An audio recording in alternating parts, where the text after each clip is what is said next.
Preamble में last में आपने क्या लिखा था कि सुप्रीम कोर्ट ने इधर कई डिसीजन में बार बार एक शब्द का प्रयोग किया कि कॉन्स्टिट्यूशनल एथिक्स। इसका मतलब है कि जब हम एथिक्स शब्द का प्रयोग करते हैं तो सामाजिक व्यवस्था को बनाए रखने के लिए जो मान्यताएं हैं, जो विचार हैं, उसे हम एथिक्स के रूप में जानते हैं कि समाज के लिए, यद्यप हमारे समाज में हो सकता है कई ऐसे एथिक्स हो जो कि संविधान के एथिक्स के हिसाब से ना हो। तो what is the constitutional morality, इसलिए कर कहा जाए। बड़ा इंटरेस्टिंग पार्ट ये है कि संविधान वैधानिक दस्तावेज है या मॉरल डॉक्यूमेंट है। सामान्यतः जब संविधान की परिभाषा हम करते हैं, whenever we define the constitution is known as a supreme legal document। संविधान को एक वैधानिक दस्तावेज ही माना जाता है, सुप्रीम लीगल डॉक्यूमेंट या supreme law of the land is in fact constitution. संविधान का मतलब है कि विधि का सर्वोच्च दस्तावेज। लेकिन संविधान में भी एक नैतिकता है, देखने में बात अटपटी लग सकती है। देखो morality, there is a difference between morality and law. तो मॉरलिटी का सवाल होता है कि व्यक्ति की अंतरात्मा का। लॉ का मॉरलिटी हमेशा व्यक्ति की चेतना से संबंधित है। It deals with consciousness, conscience of the people. तो कंसाइंस और चेतना हमेशा इंटरनल होती है, जबकि लॉ व्यक्ति की एक्सटर्नल जीवन को रेगुलेट करता है। नैतिकता के उल्लंघन पे दंड का कोई प्रावधान नहीं है, लॉ के उल्लंघन पे दंड का प्रावधान है। लेकिन आप देखेंगे दोनों में एक इंटर रिलेशन भी है। पहले की नैतिकता ही बाद में लॉ बन गया। अभी आप देखें किसी गांव में चले जाइए कि लोगों they don't know the IPC, CrPC. IPC Indian penal code जो हमारे भारत का कानून है, उसके हिसाब से if somebody is killing the someone it is a criminal offence. एक व्यक्ति दूसरे की हत्या कर देगा, ये दंडनीय अपराध है।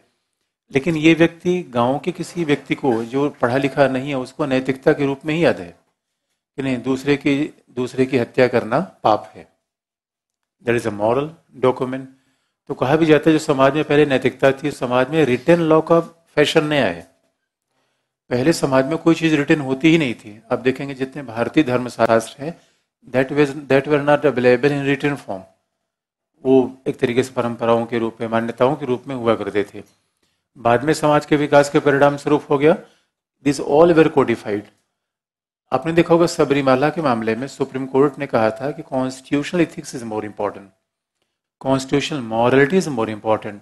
तब सवाल है कि कोई ये कहे कि महिलाओं को हम समान अधिकार नहीं देंगे, तो समाज की नैतिकता को ध्यान है कि संविधान की नैतिकता? संविधान की नैतिकता।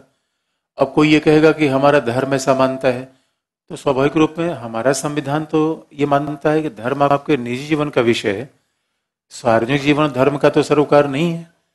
तो सरकार और राज्य को क्या मानना चाहिए? धर्म मानना चाहिए कि महिला सशक्तिकरण मानना चाहिए? इसलिए आप देखेंगे what is a social ethics, liberty, equality, fraternity, democracy, secularism, these are ideals, these are social ethics. इसलिए आप देखेंगे प्रियम्बल से, संविधान प्रियम्बल शुरू होता है एंड प्रियम्बल में कोई आर्टिकल नहीं है। Preamble doesn't contain any article. इस वजह से यही पूरे संविधान का आधार दिखाता है कैसे आप चीजों को आगे बढ़ाएंगे। इसे जब हम कॉन्स्टिट्यूशनल एथिक्स की बात करते हैं तो बार बार हमें संविधान के प्रियम्बल पे ही आना पड़ता है, क्योंकि बाकी जगह एथिक्स की कोई बात ही नहीं है। तो 2-4 पॉइंट इसमें लिख लीजिए कि सुप्रीम कोर्ट ने क्या कहा है। पहला,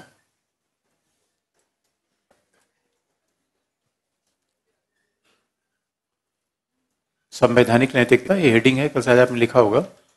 कॉन्स्टिट्यूशनल एथिक्स या कॉन्स्टिट्यूशनल मॉरलिटी,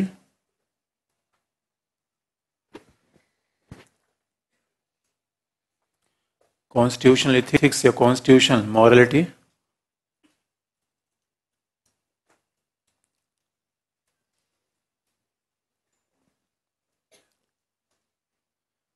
उच्चतम न्यायालय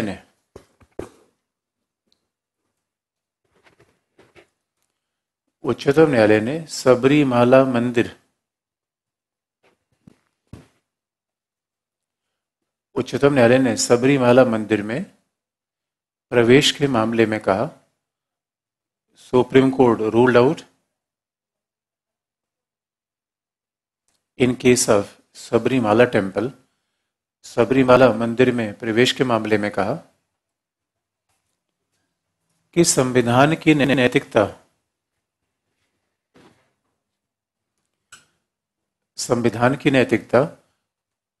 सामाजिक नैतिकता से ज्यादा महत्वपूर्ण है। Constitutional ethics is more important than the social ethics. संविधान की नैतिकता सामाजिक नैतिकता से ज्यादा महत्वपूर्ण है।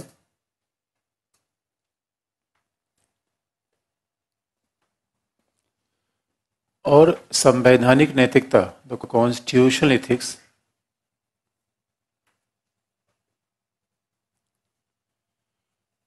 और संवैधानिक नैतिकता स्वतंत्रता, समानता, बंधुत्व। The constitutional morality is based on the principle of liberty, equality, fraternity. संवैधानिक नैतिकता स्वतंत्रता, समानता, बंधुत्व जैसे सिद्धांतों पर आधारित है।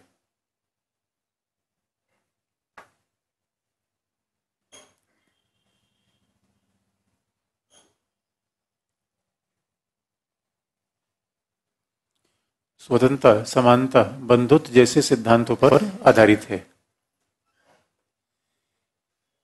इसीलिए महिला सशक्तिकरण के मुद्दे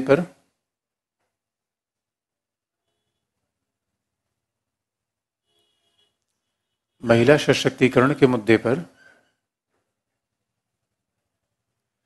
धार्मिक मान्यताएं बाधा नहीं होनी चाहिए। The religious custom should not be an obstacle. धार्मिक मान्यताएं बाधा नहीं होनी चाहिए। Religious custom should not be an obstacle in path of women's empowerment. महिला सशक्तिकरण के मार्ग पर सामाजिक मान्यताएं बाधा नहीं होनी चाहिए। और दोनों तरफ आप देखेंगे, सबरीमाला टेम्पल में एक समुदाय के लोग कह रहे हैं हमारे धर्म में खलल है। सुप्रीम कोर्ट ने बार बार कहा कि why there should not be uniform civil code in India. अगर हमारे देश से सेकुलर है तो क्यों हमारे यहाँ समान नागरिक संहिता नहीं होनी चाहिए? तो लोग कहते हैं नहीं भाई ये हमारे धर्म के खिलाफ है। अब सवाल है कि कहीं पे, अब आप समाज में देखिए, खाप पंचायत का मामला, हरियाणा में खाप पंचायत के मामले में अभी हुआ कि यानी जो हमारे यहाँ जो सोसाइटी बड़ी बाधा बन रही है, सामाजिक मान्यताएं, धर्म, कितने एग्जाम्पल आप ले सकते हैं कि जहां सुप्रीम कोर्ट ने time and again supreme court ruled that कि बिकॉज वी शुड, हमारे समाज ऐसा बने जो हमारे संविधान के मूल आदर्शों पे बना हो, स्वतंत्रता, समानता, बंधुत्व, यही तो संवैधानिक नैतिकता है। तो ये हमेशा प्राथमिक होनी चाहिए और इसी के आधार पे हम नए भारत का निर्माण करेंगे, धार्मिक मान्यताओं, प्रथाओं के आधार पे नहीं। Since we are a secular state. और अब देखेंगे हमारे यहाँ दोनों तरफ से प्रॉब्लम है, हर समुदाय कोई न कोई बात लेकर आ जाता है। भी पारसी समुदाय की बात थी, पारसी समुदाय की मान्यता है कि कोई महिला अगर दूसरे समुदाय शादी कर लेगी उसको पूरी भूमि और संपत्ति के अधिकारों से वंचित होना होगा। सुप्रीम कोर्ट ने कहा भाई ये कौन सा रूल है? इस वजह से यही संवैधानिक नैतिकता का विचार है। जितने फिलॉसफी है प्रियम्बल में सारी पार्ट है कॉन्स्टिट्यूशनल मॉरलिटी की। अगला हेडिंग है, और उसमें जितने भी समान नागरिक संहिता का मुद्दा लिख लीजिए, सबरीमाला टेम्पल का इशू लिख लीजिए, खाप पंचायत की बात आप लिख लीजिए। जहां भी ऐसी मान्यताएं आती हैं that goes against the question of constitutional morality. अगला हेडिंग है, संविधान की व्याख्या और प्रस्तावना, interpretation of constitution and the preamble.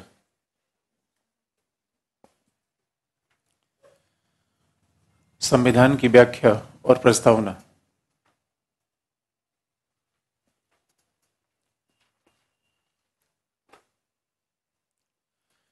Interpretation of constitution and the preamble.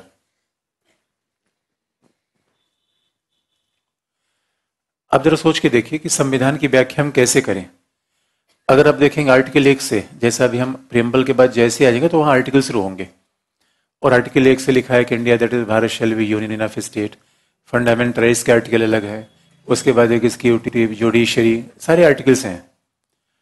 अब सवाल है कि हम संविधान जिन लोगों ने लिखा एक होता है शब्द, दूसरा होता है, एक होता है लेटर, दूसरा होता है स्पिरिट। तो जब हम संविधान की व्याख्या करते हैं तो शब्दों को लें या भावना को लें, अब ये कॉन्स्टिट्यूशनल इंटरप्रिटेशन पर डिबेट होता है। भावना के बारे में समस्या आती है कि अगर हम संविधान की व्याख्या में when we are in support of spirit, तो सवाल है कि स्पिरिट तो व्यक्ति के हिसाब से बदलता रहेगा। अब हो सकता है कि आपके पेरेंट्स गांव में रहने के लिए लेके जितना शिद्दत करते हो, वो आपकी स्पिरिट ऐसी ना हो। आपके पेरेंट्स की स्पिरिट और आपकी स्पिरिट में फर्क हो जाएगा जनरेशन गैप कारण। दो लोग अगर गांव में रह रहे हैं, 3 लोग, तो उनके भी अप्रोच अलग हो जाएंगे। तो कई बार स्पिरिट के साथ ये प्रॉब्लम होती है, that will create a problem of subjectivity in the interpretation of the constitution. फिर तो संविधान का जितने लोग उतनी बातें हो जाएगी।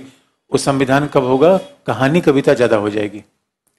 There is more scope for speculation कि अब हमारे हिसाब से ये है, हमारे हिसाब से ये है। तो भावना में प्रॉब्लम तो है। और अब बहुत आधार से आप देखिए, जब संविधान की व्याख्या होगी तो कुछ लोग कहते हैं पहला स्पिरिट को ध्यान रखना जाना चाहिए, स्पिरिट इज वेरी इंपॉर्टेंट।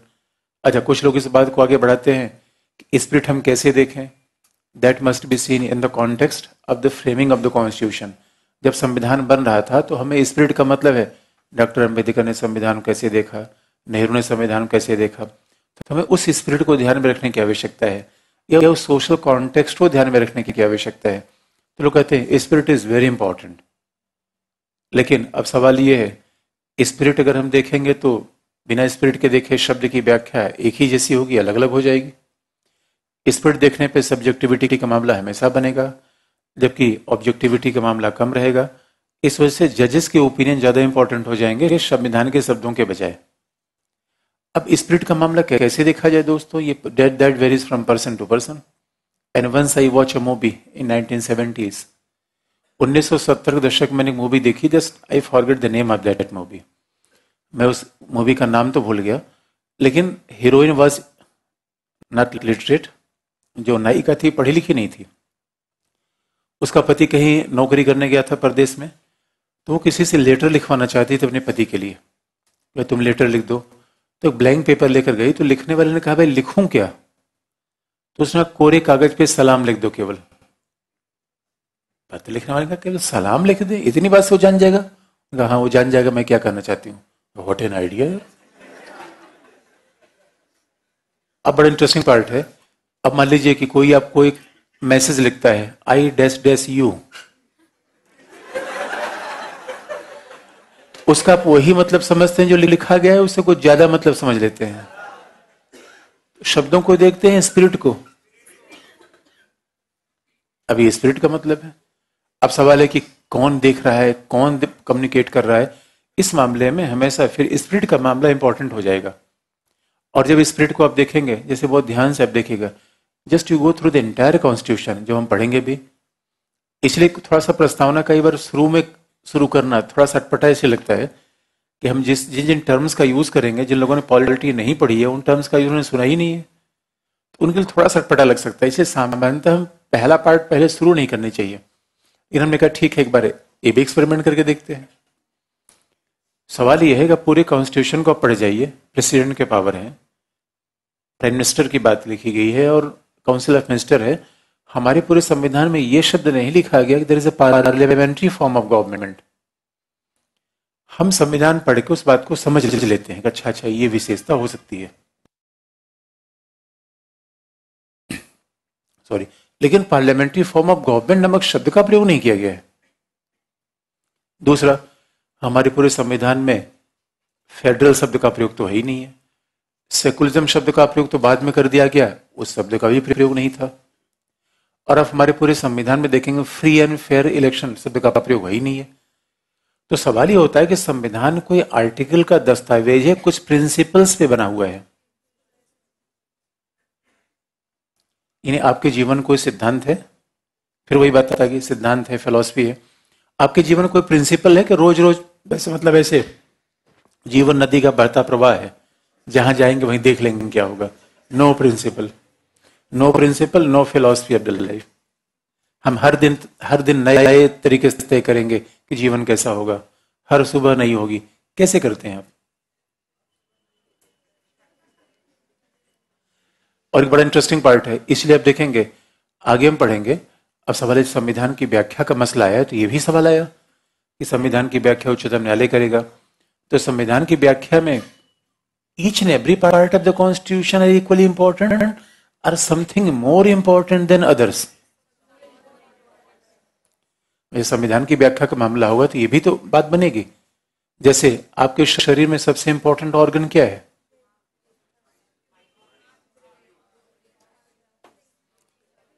दिल है, दिमाग नहीं है। और अब ध्यान से आप देखिए 99% हम दिल का ही प्रयोग करते हैं, 1% दिमाग का प्रयोग करते हैं। हमारे शरीर का सबसे महत्वपूर्ण भाग दिल है, लोग यही मानते हैं, वैज्ञानिक भी मानता है दिल है तो सब कुछ है। इसका मतलब है जो शरीर का सबसे महत्वपूर्ण भाग है, कुछ ऐसे पार्ट हैं जो दूसरे को डोनेट कर देते हैं, इसका मतलब there are less important in comparison to heart. अच्छा, दिल किसी को दिया जा सकता है या नहीं? वैज्ञानिक रूप में दिल देना संभव नहीं है, कल्पनात्मक रूप में संभव है। अब जरा सोचिए, आप देखिए ये जितना दिल का कारोबार है दोस्तों, ये विवेक का मुद्दा है, भावना का मुद्दा है। तो हमारा जीवन किससे चल रहा है? अजीब सी बात है। जिस चीज का लेना देना अपने आप में, वो सबसे बड़ी बात फिजिक्स और साइंस का स्टूडेंट ये काम कर रहा है। साहित्यकार, देखिए साहित्यकार दोस्तों कमाल का होता है। साहित्यकार तो समझिए कि वो तो इसी पे पूरा जीवन चला जाता है। फिजिक्स और केमिस्ट्री का स्टूडेंट अगर ये मानने लगे फिर चिंता की बात है। तो सवाल है शरीर का सबसे महत्वपूर्ण भाग दिल है, तो संविधान का भी कोई महत्वपूर्ण भाग होगा। तो जब भी हम इंटरप्रिटेशन ऑफ द कॉन्स्टिट्यूशन पढ़ाएंगे तो ये मुद्दा बढ़ेगा। आपने एनसीईआरटी का पहला चैप्टर पढ़ा है, इसमें सारी इशूज हैं कि नहीं? संविधान की व्याख्या कैसे की जाए, संविधान का मर्म क्या है, अब व्याख्या की स्पिरिट देखा जाए, शब्दों को देखा जाए, और व्याख्या में क्या इसेंशियल है, क्या नॉन इसेंशियल है। और आप याद रखिए हम इशारा ये करना चाहते हैं कि मान लीजिए हम और ये भी इंटरेस्टिंग पार्ट है, संविधान की व्याख्या बदलती परिस्थितियों के अनुसार किया जाए या एक स्टैटिक व्याख्या की जाए, तमाम उस पर डिबेट है कि संविधान की व्याख्या हम कैसे करें। लेकिन एक बात इंटरेस्टिंग है, क्योंकि जब आर्टिकल की व्याख्या करते हैं तो आर्टिकल से मामला बन नहीं पाता पहला। इसे संविधान की व्याख्या करते समय उच्चतम न्यायालय को बार बार जिस एक चैप्टर को रिफर करना पड़ा है वो क्या है? Preamble. Whenever Supreme Court interpret the Constitution, it time and again refers one chapter, one part of the Constitution that is known as a preamble. So without knowing the preamble, we can't understand the Constitution. इसलिए अब संविधान की व्याख्या में preamble की उपयोगिता क्या होती है? पहला पॉइंट,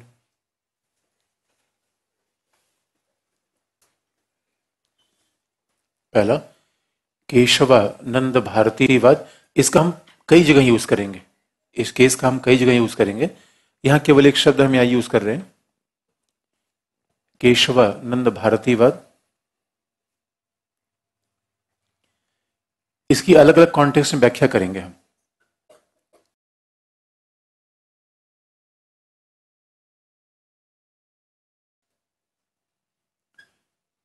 अब देखिए ये अंडरस्टैंडिंग है और ये बात हमेशा आपको लिखते समय ध्यान रखना है। जैसे केशवानंद भारतीवाद फंडामेंटलिस्ट डीपीएसपी में आ जाए तो वहां अलग एलिमेंट लिखेंगे, आधारभूत ढांचे में आ जाए अलग एलिमेंट लिखेंगे, प्रियम्बल में आ जाए अलग, ये अंडरस्टैंडिंग होती है विषय की।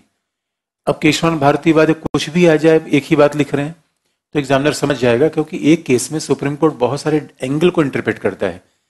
एक केस में केवल एक ही इशू थोड़े होता है, 5 इशू हैं, 6 इशू हैं, और सुप्रीम कोर्ट उनकी अलग अलग व्याख्या करता रहता है।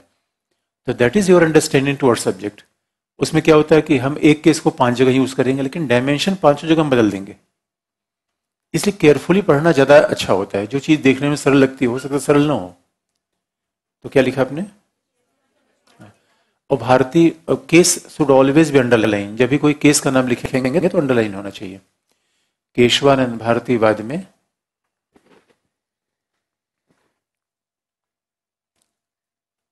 उच्चतम न्यायालय ने कहा,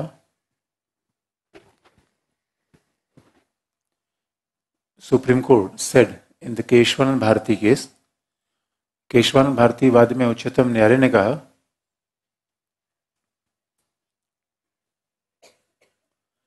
कि प्रस्तावना प्रियम्बल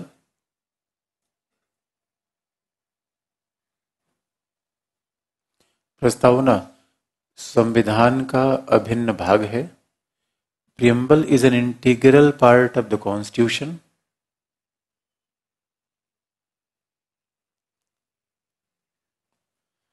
प्रस्तावना संविधान का अभिन्न भाग है और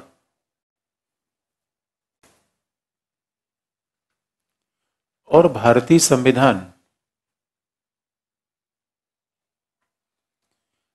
संविधान कुछ मूलभूत सिद्धांत underline some fundamental principles ideals. भारतीय संविधान कुछ मूलभूत सिद्धांतों और मान्यताओं पर आधारित है। Indian Constitution is based on some fundamental principles and assumptions. भारतीय संविधान कुछ मूलभूत मान्यताओं सिद्धांतों पर आधारित है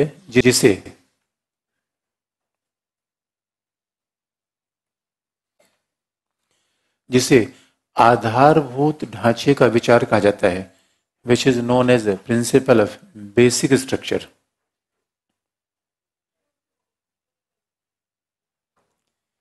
जिसे आधारभूत ढांचे का विचार कहा जाता है, which is known as the principle of basic structure underline, जिसे आधारभूत ढांचे का विचार कहा जाता है और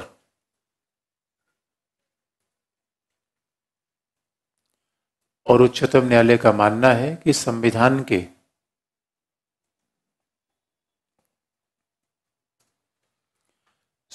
के विभिन्न प्रावधान एवं अनुच्छेद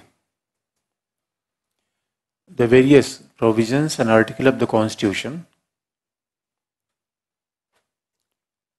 संविधान के विभिन्न प्रावधान एवं अनुच्छेद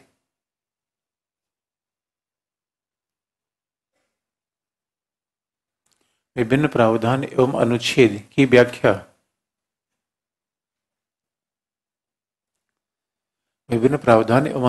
व्याख्या इन्हीं सिद्धांतों के संदर्भ में होनी चाहिए।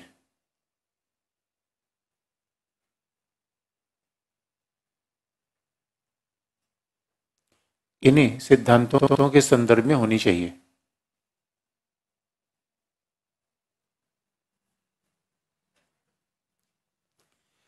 जैसे अब बड़ा इंटरेस्टिंग पार्ट है।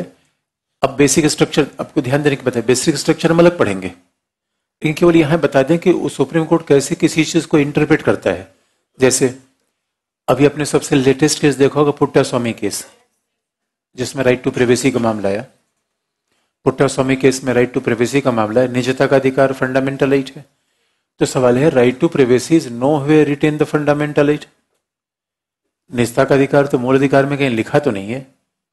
इसका मतलब है को माना कैसे गया? तो फिर सुप्रीम कोर्ट ने कहा because preamble incorporates liberty of thought, expression, belief, faith and worship. इसका मतलब है कि जो आज़ादी के बाद जो प्रियम्बल करता है कि हमें हर तरीके की अपने जीवन पे आज़ादी होनी चाहिए। विचार अभिव्यक्ति की आज़ादी का मतलब क्या है? क्योंकि जीवन पे मालिकाना हमारा है, तो जो बात हम कहेंगे उसके मालिक हम है, वो दूसरा कोई हमें निर्देश नहीं करेगा। यही तो हमारी निष्ठा का मतलब है। निष्ठा का मतलब हमारे जीवन का कैसा निजी दायरा है जहां पे किसी दूसरे व्यक्ति को प्रवेश और हस्तक्षेप की अनुमति नहीं दी जाएगी। That means right to privacy. तो सुप्रीम कोर्ट ने इस बात को बिल्कुल एम्फेसाइज किया कि नहीं, ये that is derive from the preamble, कि हमारा लिबर्टी इज मोस्ट इंपॉर्टेंट। दूसरे भी एग्जाम्पल आपको बता दें, जैसे आप बहुत ध्यान से देखेंगे, इस बात को हम आगे पढ़ेंगे भी। तो हमने कहा कि जब प्रियम्बल हम देखते हैं तो एक तरीके से ओवरव्यू कर जाते हैं पूरे कॉन्स्टिट्यूशन पे। बोमई केस था जिसको भी मैं आगे पढ़ना है। बोमई केस में सुप्रीम कोर्ट ने कहा कि federal form of government is basic structure of the constitution.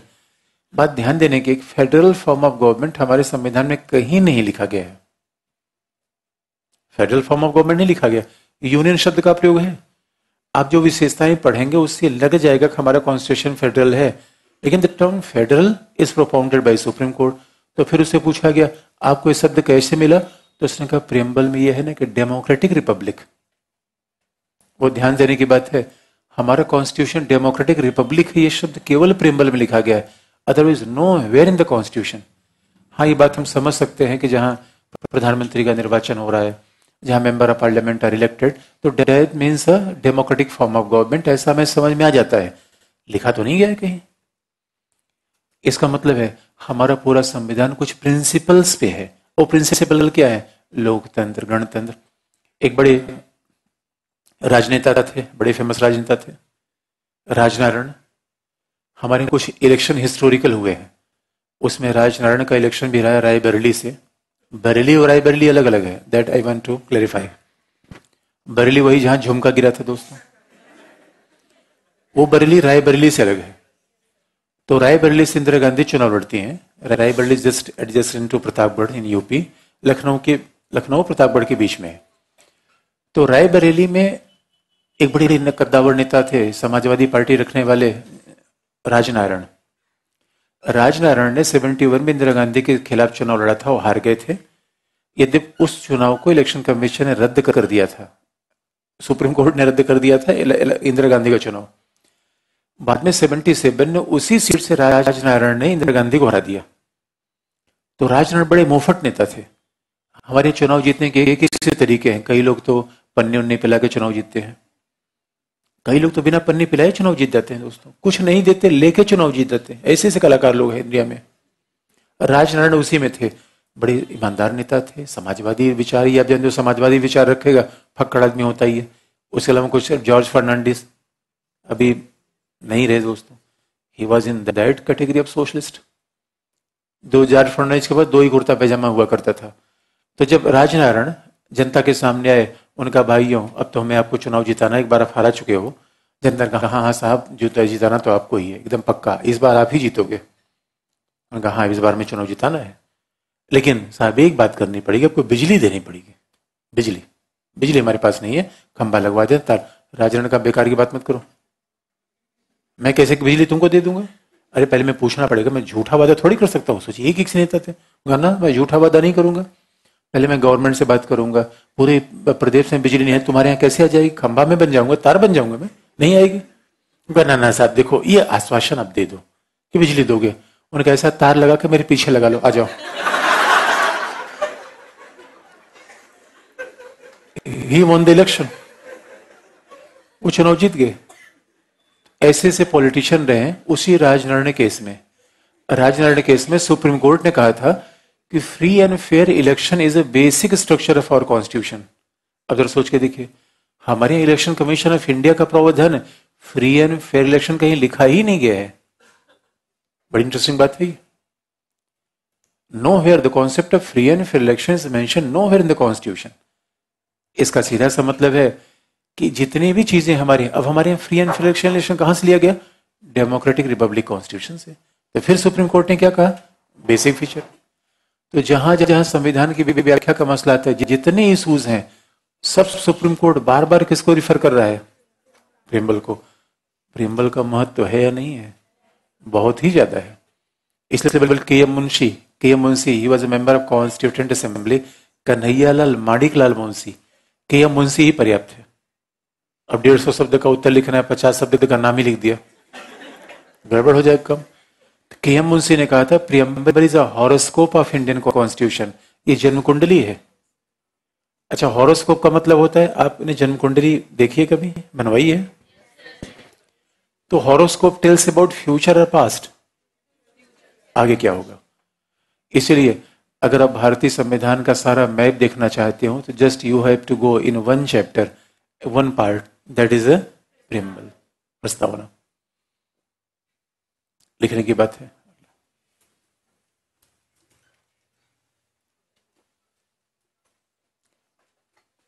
उच्चतम न्यायालय ने प्रस्तावना का सहारा लेकर ही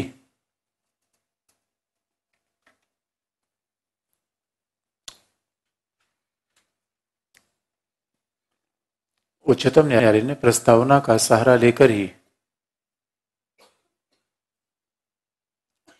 संविधान के विभिन्न भागों की व्याख्या की।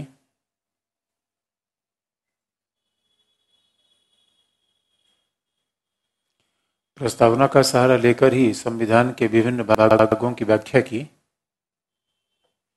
और नरसिंह राव वादे में कहा, इन नरसिंह राव केस अंडरलाइन,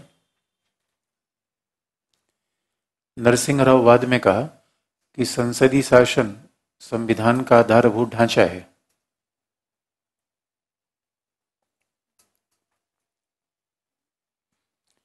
नरसिंह राव वाद में कहा कि संसदीय शासन संविधान का आधारभूत ढांचा है।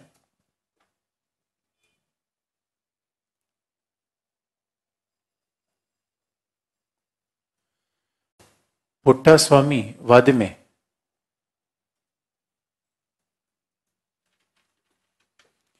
पुट्टास्वामी वाद में कहा गया कि निजता का अधिकार मूल अधिकारों का भाग है। In Puttaswamy case, Supreme Court said that right to privacy is a part of fundamental right. निजता का अधिकार मूल अधिकारों का भाग है।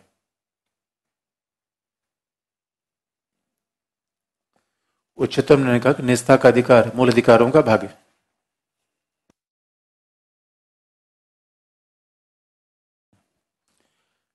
निजता का अधिकार मूल अधिकारों का भाग है। तो और बोमईवाद में, ये सब हम आगे कहीं न कहीं देखेंगे, बस यहां पे लिखने की बात है। बोमई केस, SR बोमई, वो कर्नाटका के पूर्व मुख्यमंत्री थे। SR बोमई, बोमईवाद, ये सब बड़ी हिस्टोरिकल केसेस हैं जिनका हम आगे अध्ययन करेंगे। बोमईवाद में उच्चतम न्यायालय ने कहा कि संघीय शासन संविधान का आधारभूत ढांचा है।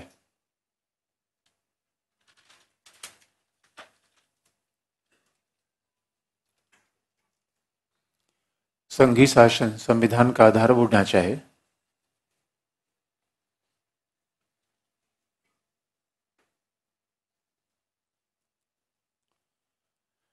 और एक अपने फिर बात देखी होगी, आगे हम खैर फंडामेंटल राइट्स में बताएंगे। एक case Minerva mills case, Minerva mills factory थी, तो मिनर्वा में ये सब केसेस हम आगे देखेंगे। तो मिनर्वा मिल्स केस में उच्चतम न्यायालय ने यह कहा था कि मूल अधिकार और निदेशक तत्व एक दूसरे के पूरक हैं। Fundamental rights and DPSP complementary भी थी इच अदर। तो सुप्रीम कोर्ट से पूछा कि आपको पता कैसे चला, तो उनका प्रीएम्बल में देख लो, पहले लिखा हुआ है जस्टिस, फिर लिबर्टी, फिर इक्वलिटी, फिर फ्रेटर्निटी।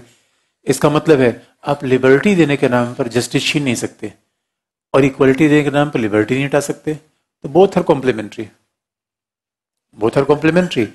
इसलिए आप देखेंगे कि प्रस्तावना हमारे संविधान का बड़ा इंपॉर्टेंट पार्ट बना। यदि आपको ये भी दिला दे तो प्रस्तावना इतना इंपॉर्टेंट पार्ट बन जाता है, इससे मेंस में से प्रश्न पूछने के चांसेस हमेशा रहेंगे। मेंस से प्रश्न पूछने के चांसेस हमेशा रहेंगे ही रहेंगे। इससे देखने में छोटा चैप्टर है लेकिन है बड़े काम का। एक बार अगर पॉलिटिकल साइंस में देखेंगे, एक आईएएस मेंस में इतना सरल सवाल पूछा गया था। अब देखिए सरल सवाल में कैसे खराब मार्क्स मिल जाते हैं। केवल ये लिखा गया, what is the form of government in preamble. ये मेंस के सवाल में, आईएएस मेंस में, पोल साइंस पूछा गया है, जीएस में नहीं, कि राइट अ शॉर्ट नोट से वो the form of government in preamble. अब शासन की प्रणाली देखने में बड़ा सरल लगता है कि समाजवादी, लोकतांत्रिक, गणतांत्रिक, पंथनिरपेक्ष, संप्रभु, यही फॉर्म ऑफ गवर्नमेंट होगा। लेकिन अब इसको लिखने का तरीका कैसा है? अगर फॉर्म ऑफ गवर्नमेंट आ जाए तो इसको लिख देंगे, और फॉर्म ऑफ गवर्नमेंट बना क्यों, फिलॉसफी लिखेंगे नहीं लिखेंगे। अब बात थोड़ी सी है, फिर भी फॉर्म ऑफ गवर्नमेंट को जोड़ देंगे उसके फिलॉसफी से, आधारभूत ढांचे से, हॉरोस्कोप से। जितने डायमेंशन आप ज्यादा लिखेंगे एग्जामिनर उसी बात पे इंप्रेस होता है। फॉर्म ऑफ गवर्नमेंट है, केवल आपने लिख दिया ये लोकतांत्रिक है, संप्रभु है, समाजवादी है, उसी का दो मतलब अर्थ निकाल दिया, एकदम से ही बच्चों वाला उत्तर हो जाएगा और एग्जामिनर इस पर रिमार्क्स आपको नहीं देगा। इसलिए आपको याद दिला दे, अगर आप फर्स्ट पार्ट और सेकंड पार्ट कंपैरिजन करेंगे तो second part is always more scoring, because dynamic. जहां जितना एप्लीकेशन के चांस हो गए, जहां एनालिसिस जितनी ज्यादा होगी उतना स्कोर होगा। भाई फ्लैट पार्ट में स्कोर कहां होगा? अब हॉब्स की बात लिखने में एक सीमा है, अब मतलब हॉब्स के विचारों में तो, लेकिन यहां पे क्रिएटिविटी, और ये क्रिएटिविटी लाने के लिए बहुत एक्सपीरियंस की आवश्यकता होती है। क्लास करने का सबसे बड़ा फायदा आपको यही होना चाहिए। अदरवाइज आप देखेंगे ये क्रिएटिविटी डेवलप करने में बहुत समय लग जाता है। नहीं सामान्यतः हम लिखते, अब जरा सोच के देखिए, अगर शासन की प्रणाली पहले दिमाग में आप क्या आएगा वही लिख देंगे। यहीं पे आपको अंतर करना होता है। इसे second part is more scoring, क्योंकि एप्लीकेशन के चांसेस आपके पास हमेशा ज्यादा होते हैं। एप्लीकेशन में वो बाजी मारता है जिसकी थोड़ी समझदारी बेहतर हो, जिसने प्रैक्टिस अच्छे, इसको यहां जोड़ेंगे, इसको यहां जोड़ेंगे, स्ट्रेट फॉरवर्ड नहीं।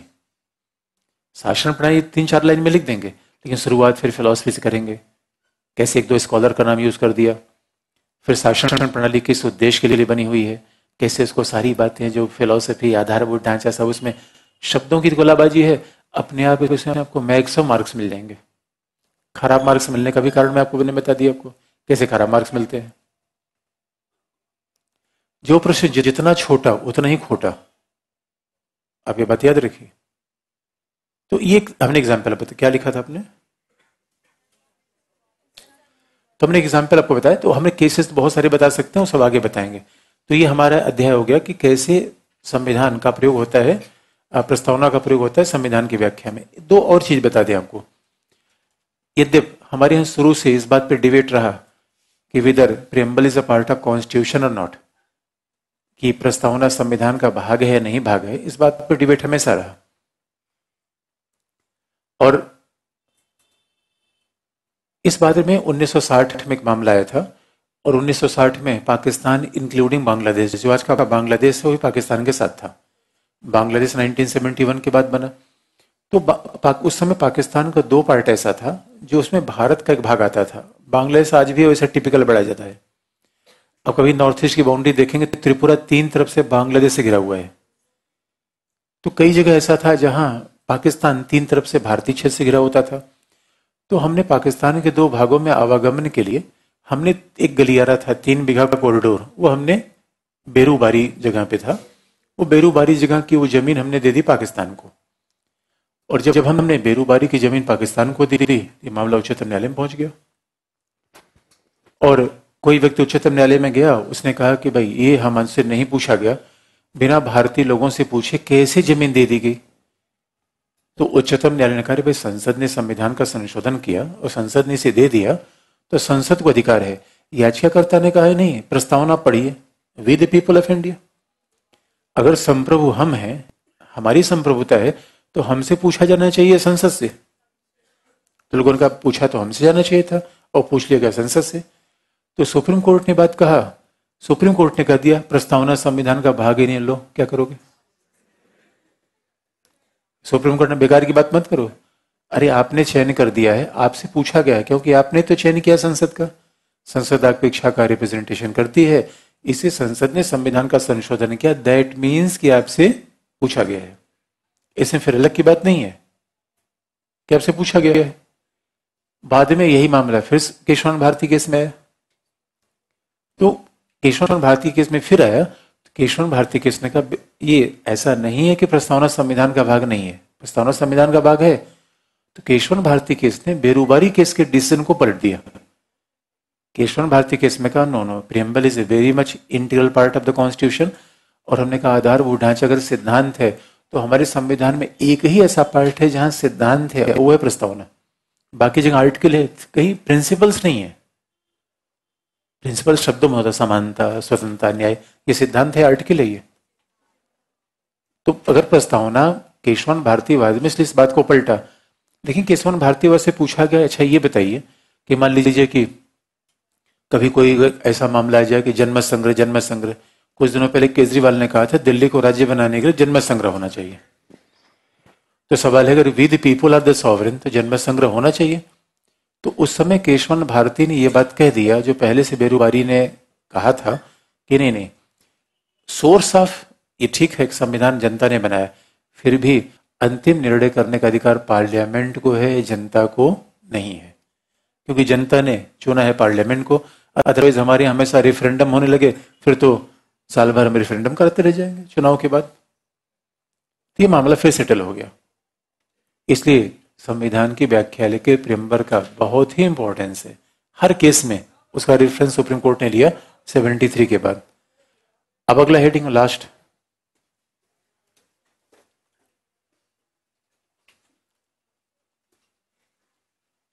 संविधान की जन्म कुंडली। अगला हेडिंग है संविधान की जन्म कुंडली, horoscope of the constitution.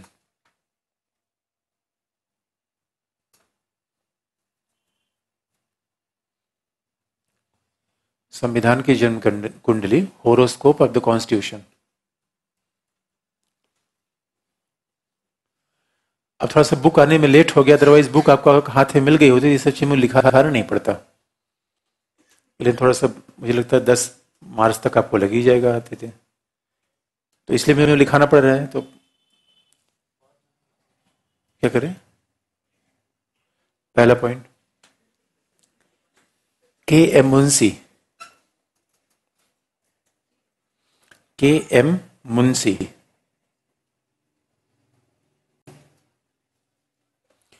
Premchand Munshi नहीं, के M Munshi. K M Munshi ने कहा कि प्रस्तावना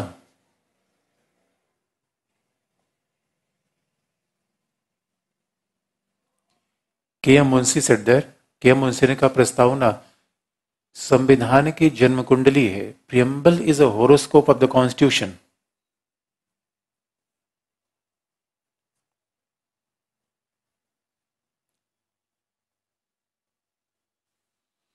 के एम मुंशी ने कहा प्रस्तावना संविधान की जन्म कुंडली है, जिसके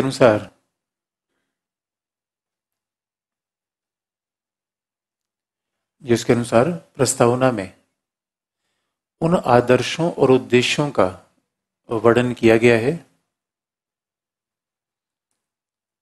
एवं preamble incorporates the ideal objectives of the constitution. प्रस्तावना में उन आदर्शों और उद्देश्यों का वर्णन किया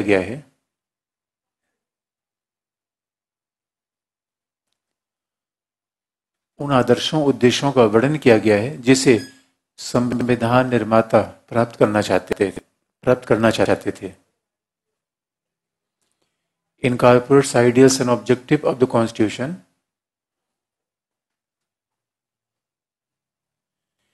जिसे संविधान निर्माता प्राप्त करना चाहते थे, which were preferred by the founding fathers of India, जिसे संविधान निर्माता प्राप्त करना चाहते थे। अब देखें कैसे, अब प्रस्तावना के एक एक पार्ट को आप जोड़ सकते हैं। How we can attach the one philosophy of the preamble with the entire constitution. जैसे प्रस्तावना में क्या है कि हमारी सरकार कैसी होगी, डेमोक्रेटिक रिपब्लिक, हमारी सरकार होगी लोकतांत्रिक और गणतांत्रिक। हमारी सरकार डेमोक्रेटिक रिपब्लिक होगी, तो डेमोक्रेटिक रिपब्लिक का मतलब है जो हमारे यहाँ पार्लियामेंट्री फॉर्म ऑफ गवर्नमेंट है, और जो हमारे यहाँ फेडरल फॉर्म ऑफ गवर्नमेंट है, that is sign of a democratic republic. और प्रेसिडेंट इज इलेक्टेड, प्रेसिडेंट है, प्राइम मिनिस्टर है, ये सब they are elected. That Lok Sabha का भी इलेक्शन है, विधानसभा का भी इलेक्शन है। तो यही तो है लोकतांत्रिक गणतांत्रिक सरकार के मतलब। यानी एक शब्द हमारी प्रस्तावना में दिया, उसी का एक्सटेंशन पूरा constitution, that means horoscope. Example दूसरा आप देखेंगे,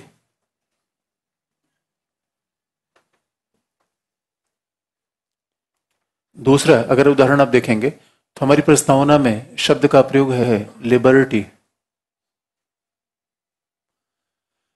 पूरा चैप्टर अब देखिए, उसको संविधान किस पार्ट से जोड़ सकते हैं, that is the notion of fundamental rights.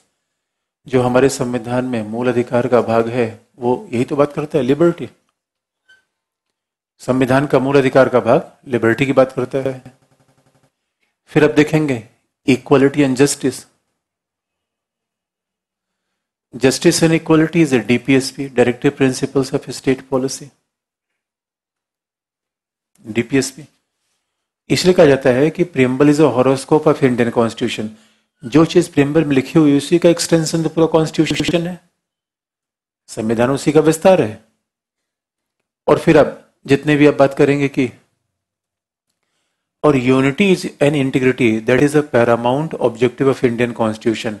एकता और अखंडता ये भारतीय संविधान के सर्वाधिक महत्वपूर्ण लक्ष्यों में से एक है। एकता अखंडता संविधान में रहना ही चाहिए। इस वजह से बात कही गई कि भारतीय संविधान प्रस्तावना एक तरीके से हॉरोस्कोप है। जो भी अगर पूरे संविधान को आप देखना चाहते हैं, एक बार प्रस्तावनाओं को आप देख लिया। और हमारे यहाँ आप देखेंगे लिबर्टी का मतलब है कि हर व्यक्ति को लिबर्टी है, और फिर जस्टिस में हमारे यहाँ पिछड़े वर्गों के लिए, अनुसूचित जाति जनजाति महिलाओं के उत्थान के विशेष उपाय किए गए हैं। यही तो जस्टिस होगा, यही तो जस्टिस होगा। इसी वजह से प्रस्तावना के लिए बात कही गई।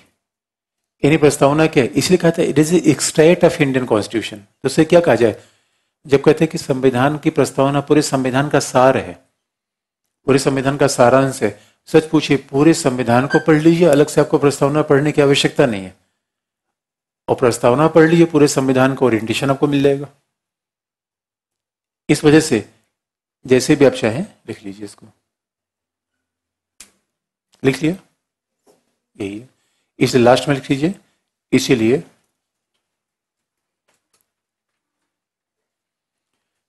इसीलिए ठाकुरदास भार्गव ने कहा,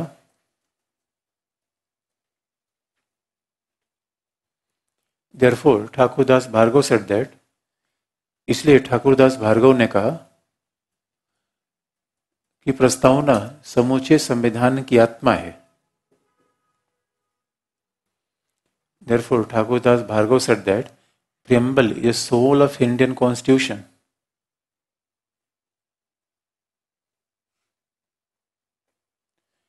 प्रस्तावना समूचे संविधान की आत्मा है।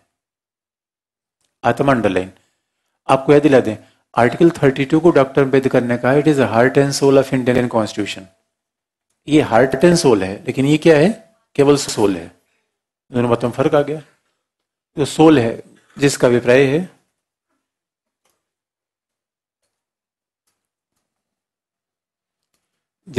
है कि समूची प्रस्तावना का, समूचे संविधान का सारांश, the extract of entire constitution, जिसका अभिप्राय है कि समूचे संविधान का सारांश, the extract of entire constitution lies in preamble. समूचे संविधान का सारांश प्रस्तावना में निहित है।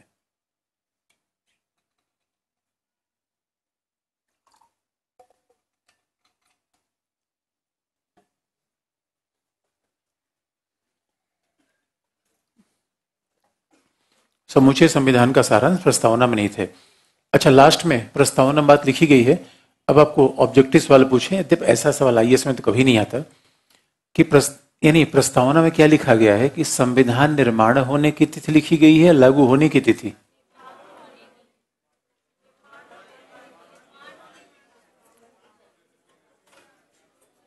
संविधान प्रस्तावना में which date is mention,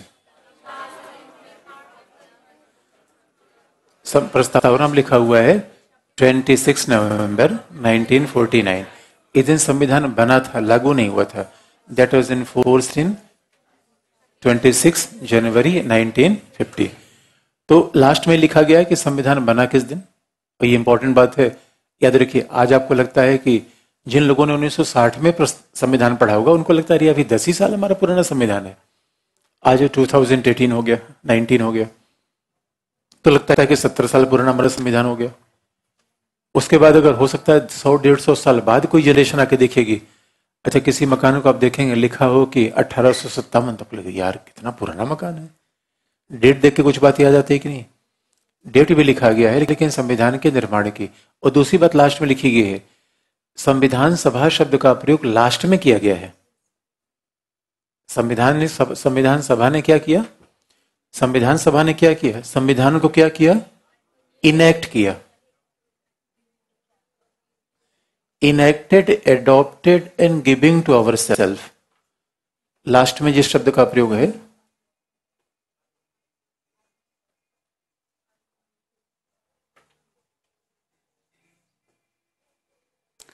enacted, adopted and giving to our self, इसका मतलब है, जो बात ध्यान देने की है, किसने इनेक्ट किया, संविधान सभा ने। और ये बात याद रखिए, इनेक्टेड, इनेक्ट का मतलब लिखना, बाकायदा उसको लिखा गया, बनाया गया। यानी संविधान तो बनाया हम लोगों ने, लिखा किसने, संविधान सभा ने। इनेक्टेड कि संविधान सभा ने लिखा। दूसरा, एडॉप्ट किया, लिखा और उसी को स्वीकार कर लिया, लिखा और उसी को एडॉप्ट कर लिया। और स्वाभाविक से इसका मतलब है बनाया तो हम लोगों ने, लिखा संविधान सभा ने, और एडॉप्ट किसने किया? हमने और संविधान सभा दोनों ने।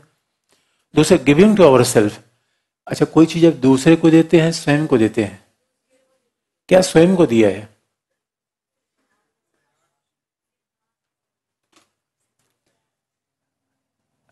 स्वयं को क्या दिया है? क्या दिया है? क्या? तनाव। अच्छा है, that is very common sense. तनाव दिया है, तनाव मत दीजिए, खुशी दीजिए। तो स्वयं को, जैसे स्वयं को तनाव दिया है। एक बात बड़ा इंटरेस्टिंग पार्ट है दोस्तों। एक कोई व्यक्ति मुझे मिले, तो संयोग की बात है बहुत दुखी थे। मैंने कहा क्यों दुखी हो? उन्होंने कहा यार मुझे इनवाइट नहीं किया गया। एक ऐसा बहुत दोस्त था मेरा, उसने इनवाइट नहीं किया, और इनवाइट नहीं किया तो मैंने आज सारा गिफ्ट मंगा लिया है। अब वो गिफ्ट मैंने खरीदा है, मैं अपने को ही दूंगा। मैंने कहा क्यों? उनका उसको गिफ्ट देना चाहिए, आज की शादी है। तो मैंने सोचा उस दुख को कंपनसेट कैसे करूं, अपने को ही दूंगा। अच्छा, जो प्रसाद आप चढ़ाते हैं किसको देते हैं? दूसरे को चढ़ाते हैं कि अपने चढ़ाते हैं? तो समस्या यह है क्यों हम गिविंग टू आवर सेल्फ। संविधान बनाने वाला कौन? हम। संविधान सभा में बैठा कौन?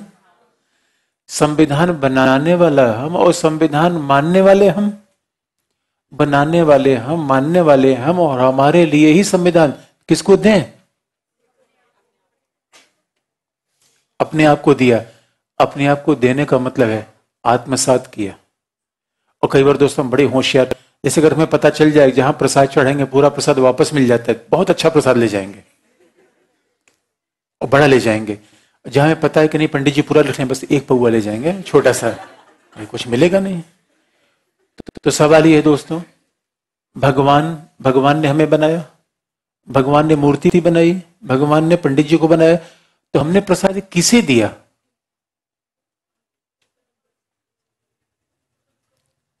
बात सीधी से, राम का घर श्याम के सामने, श्याम का घर राम के सामने, दोनों घर आमने सामने है। तो दैट इज ए पजल। इसलिए गिविंग टू आवर सेल्फ का मतलब है जिसने संविधान बनाया वो दूसरे को क्या देता? अपने को देता। और that is sign of a direct democracy. अपने मालिक हम खुद ही हैं, तो हम कोई चीज किसी दूसरे को देने वाले नहीं है। बनाया भी, स्वीकार भी किया, और खुद अपने आप को दे दिया। क्योंकि जो लोग बना रहे थे वो दूसरे किसको देते? अपने आप को दे देते। इस संविधान में लास्ट में ये शब्द लिखा गया है प्रस्तावना में। इसी के साथ प्रस्तावना समाप्त। हाँ, एक बात आप और कई बार पढ़ते होंगे कि प्रस्तावना का संशोधन हो सकता है, नहीं हो सकता, वो जवाब आपको आगे मिल जाएगा संविधान संशोधन में। That is all about preamble. Preamble हो गया।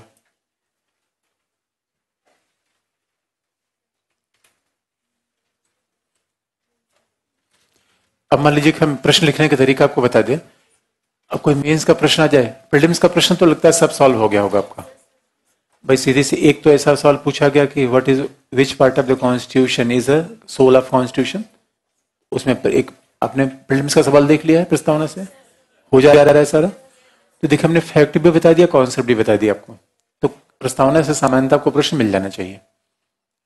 और आप याद रखिए, अगर आप कहेंगे इस पे भी न मिल पाए तो चिंता मत करिए। अगर इस पे भी न मिल पाएगा तो किसी को भी नहीं मिल पाएगा।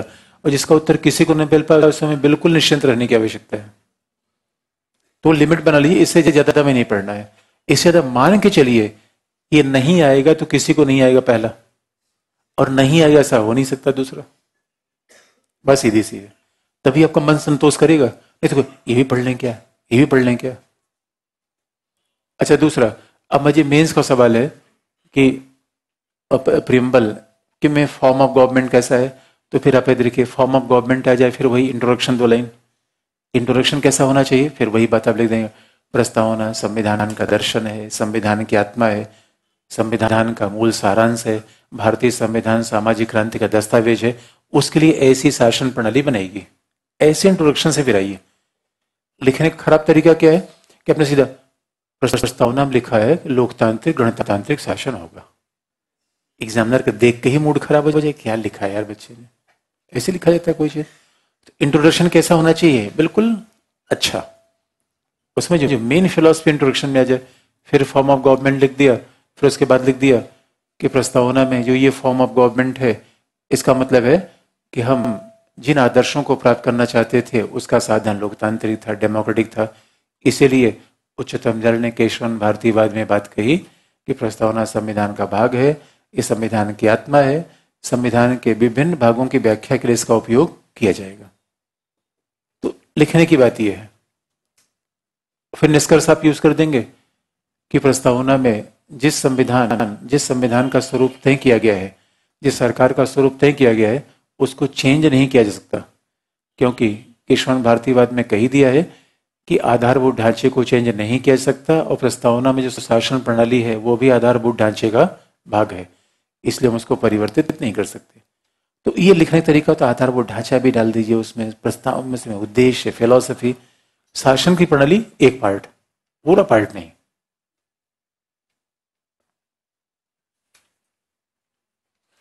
अब हम अगला चैप्टर शुरू करेंगे। अगला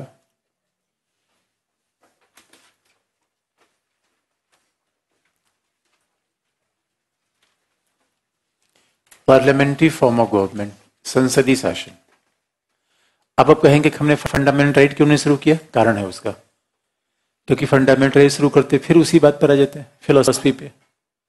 और थोड़ा पढ़ने में, आपको थोड़ा पढ़ने में चेंज होना चाहिए। अगर मैं प्रियम्बल के बाद फंडामेंटल राइट्स में जाता है तो आपको फिर एक तो, और दूसरी बात है, प्रियम्बल में फंडामेंटल राइट्स पे आने के, फंडामेंटल राइट्स में कोशिश करूंगा सबसे बाद में। क्यों? हम पढ़ने में तरीके, फंडामेंटल राइट्स पे पूरा दम लगा देते हैं। ऐसा लगता है कि 12 से 32 अनुच्छेद मिल जाए दोस्तों, फिर तो स्टूडेंट को लगता है ओह माय गॉड, अभी हमारा जोन आ गया, अब इसमें हम विचार करेंगे क्या होना चाहिए क्या नहीं। एग्जाम के हिसाब से वो मामला बड़ा डिसएडवांटेज का हो जाता है। एक फंडामेंटल सवाल एक आ रहा है, एनर्जी अपनी पूरी लगा दी उसी पे, क्लॉज इतना, क्लॉज इतना, क्लॉज उतना, तो हमने जानबूझ क्या कर दिया, उसको शिफ्ट कर दिया। बाद में आपको बता देंगे। तो जो मुझे पहले लगता है मोस्ट इंपॉर्टेंट टॉपिक है उसको हम देख लें, उसके बाद आपको वो भी देख लेंगे। तो उससे होगा क्या, पढ़ते पढ़ते आपकी एनर्जी वैसे कम हो जाती है, उसको आप जल्दी से निपटाना चाहेंगे। अगर शुरुआत में उसको हम बताना चाहेंगे, फिर आप कहेंगे हाँ आप तो प्रस्तावना, आप तो प्रियम्बल आ गया, अनुच्छेद 12 क्लॉज 1, क्लॉज 2, क्लॉज 3। अब सवाल एग्जाम के हिसाब से महत्व हो ना हो, उसमें मजा हमें खूब आता है। फंडामेंटल राइट्स का सवाल ऐसा है चैप्टर, इसमें से शायद ही कोई ऐसा हो जो सवाल ना पूछ लेगा कोई, सर ये बताओ, ये राज्य की में क्या क्या आएगा सर बताओ। चाहे वो सवाल कभी आया ना, सवाल जरूर पूछेगा वो। एक बात हमने पहले दिन आपको बता दी कि इस ये प्रवृत्तियों को नियंत्रित करिए।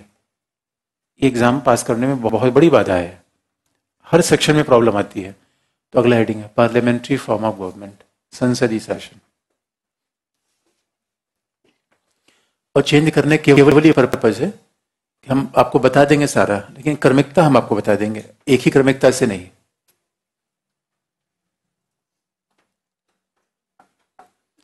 संसदीय शासन, ये पार्लियामेंट। कुछ अगर प्रस्तावना से कुछ बात बाकी रह गई तो आप बताइए, कुछ पूछना तो नहीं आपको?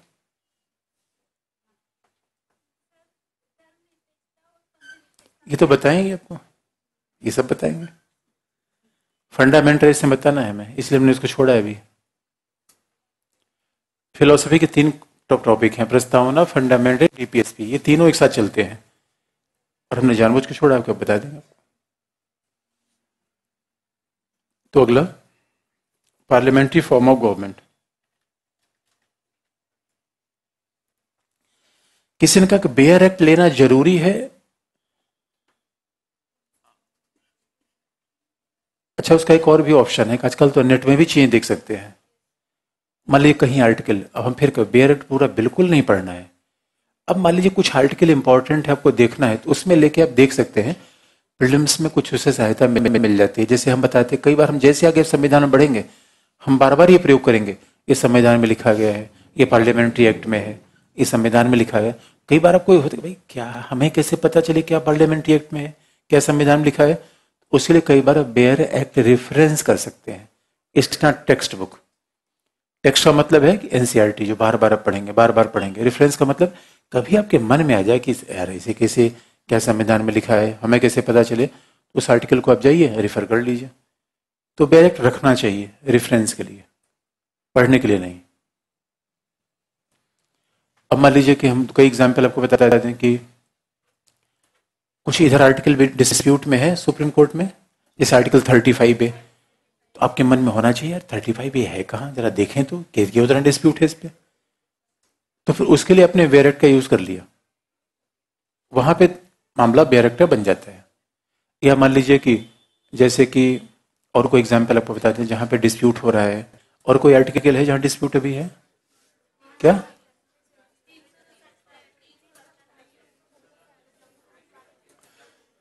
थ्री सेवन जीरो तो डिस्प्यूट ऑलरेडी है, और कोई ऐसा?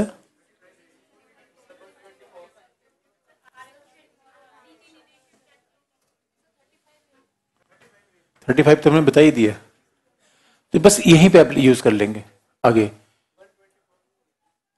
बाकी तो सभी मामला है, तभी सभी चीजें हैं।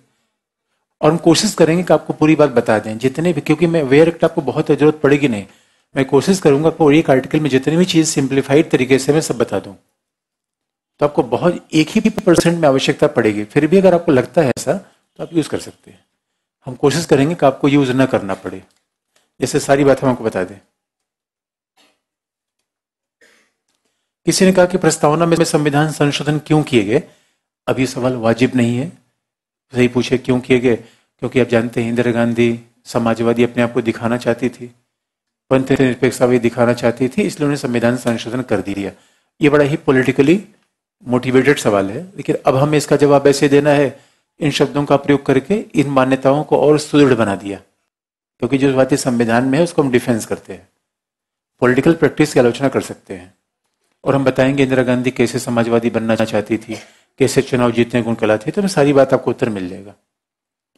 क्या उसे प्रस्तावना की व्यापकता बहुत अधिक बढ़कर जटिल नहीं हुई है? ऐसा नहीं है, ये हर चीज को परिभाषित किया जा सकता है, लेकिन हमने कहा ये डिबेट तो हमने पहले बता रखा था, ये बातें पहले से अंतर्निहित है। तो पार्लियामेंट्री फॉर्म ऑफ गवर्नमेंट में पहले हम यही परिभाषित करें कि पार्लियामेंट्री फॉर्म ऑफ गवर्नमेंट है क्या। पहला, संसदीय शासन का मतलब क्या है? What does it mean by the parliamentary form of government?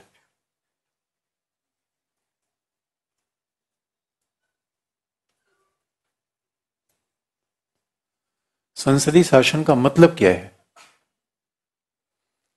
क्यों अपनाया गया, हम सारी चीज देखेंगे, क्यों अपनाया गया, किससे अलग है ये। और हमने पार्लियामेंट्री फॉर्म ऑफ गवर्नमेंट देखेंगे, इसके साथ एक चीज और देख लेंगे जो हमारे सिलेबस में नहीं लिखा गया है, लेकिन उसके जाने बिना डिबेट नहीं हो पाएगी कोई चीज। उसका दूसरा अपोजिट है presidential form of government.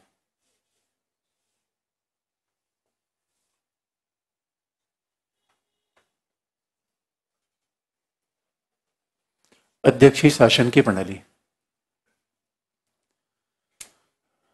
Parliamentary form of government and presidential form of government.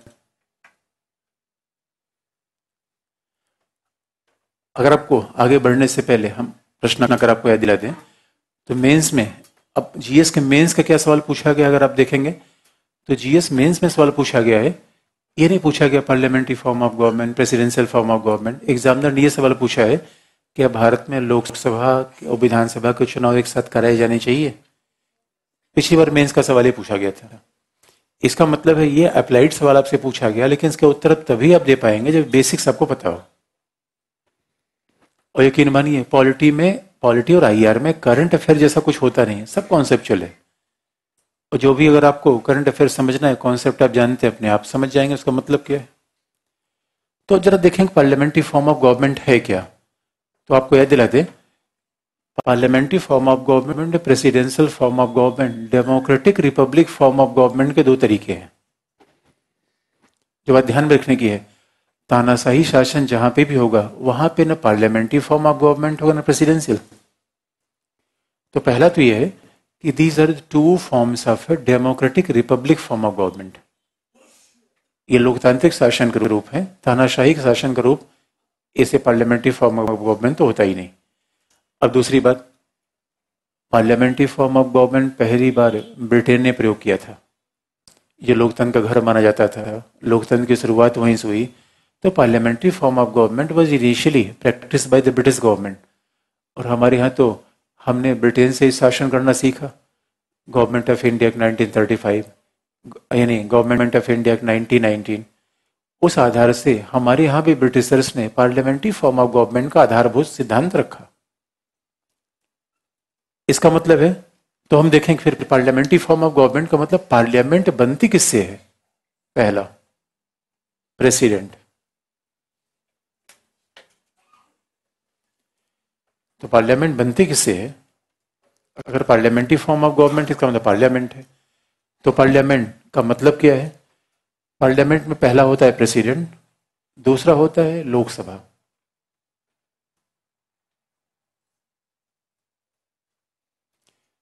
तीसरा है राज्यसभा,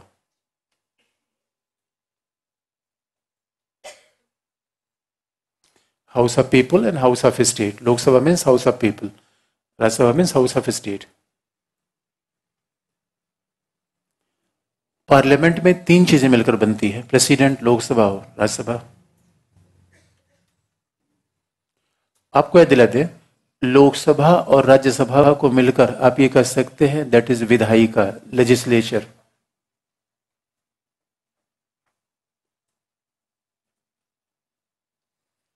लोकसभा और राज्यसभा दोनों को मिलाकर कहा जा सकता है विधायिका।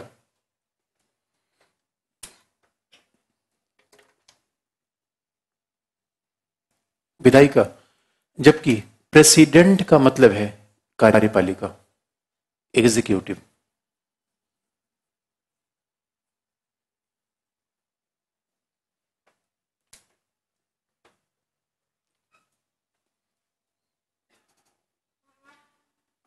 प्रेसिडेंट का मतलब है एग्जीक्यूटिव। इसका सीधा सा मतलब है, संसदीय शासन प्रणाली की सबसे लेमैन की परिभाषा करना शुरू करें कि what is the parliamentary form of government, जहां जहां कार्यपालिका विधायिका दोनों एक साथ मिलकर कार्य करते हैं, वो शासन कौन होगा? पार्लियामेंट्री। जहां कार्यपालिका विधायिका both are functioning together, that means a parliamentary form of democracy. यानी प्रेसिडेंट का पार्लियामेंट में शामिल होने का मतलब क्या है? कार्यपालिका का महत्व है या विधायिका का? यानी पार्लियामेंट में क्या शामिल हो गया? लोकसभा, राज्यसभा और प्रेसिडेंट भी। यानी कार्यपालिका विधायिका का पार्ट है या विधायिका का पार्ट कार्यपालिका है? इसलिए आप याद रखिए, पार्लियामेंट्री फॉर्म ऑफ गवर्नमेंट की पहली विशेषता क्या है? पहला, फ्यूजन ऑफ पावर। आप याद रखिए, अगर पार्लियामेंट्री फॉर्म ऑफ गवर्नमेंट की विशेषता बताएं तो पहली विशेषता क्या होगी? पहला, संसदीय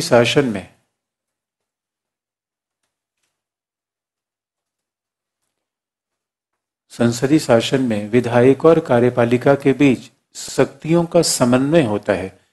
there is a fusion of power between the legislature and the executive. समन्वय, शक्तियों का समन्वय होता है, अंडरलाइन। शक्तियों का समन्वय होता है या सामंजस्य होता है, अंडरलाइन।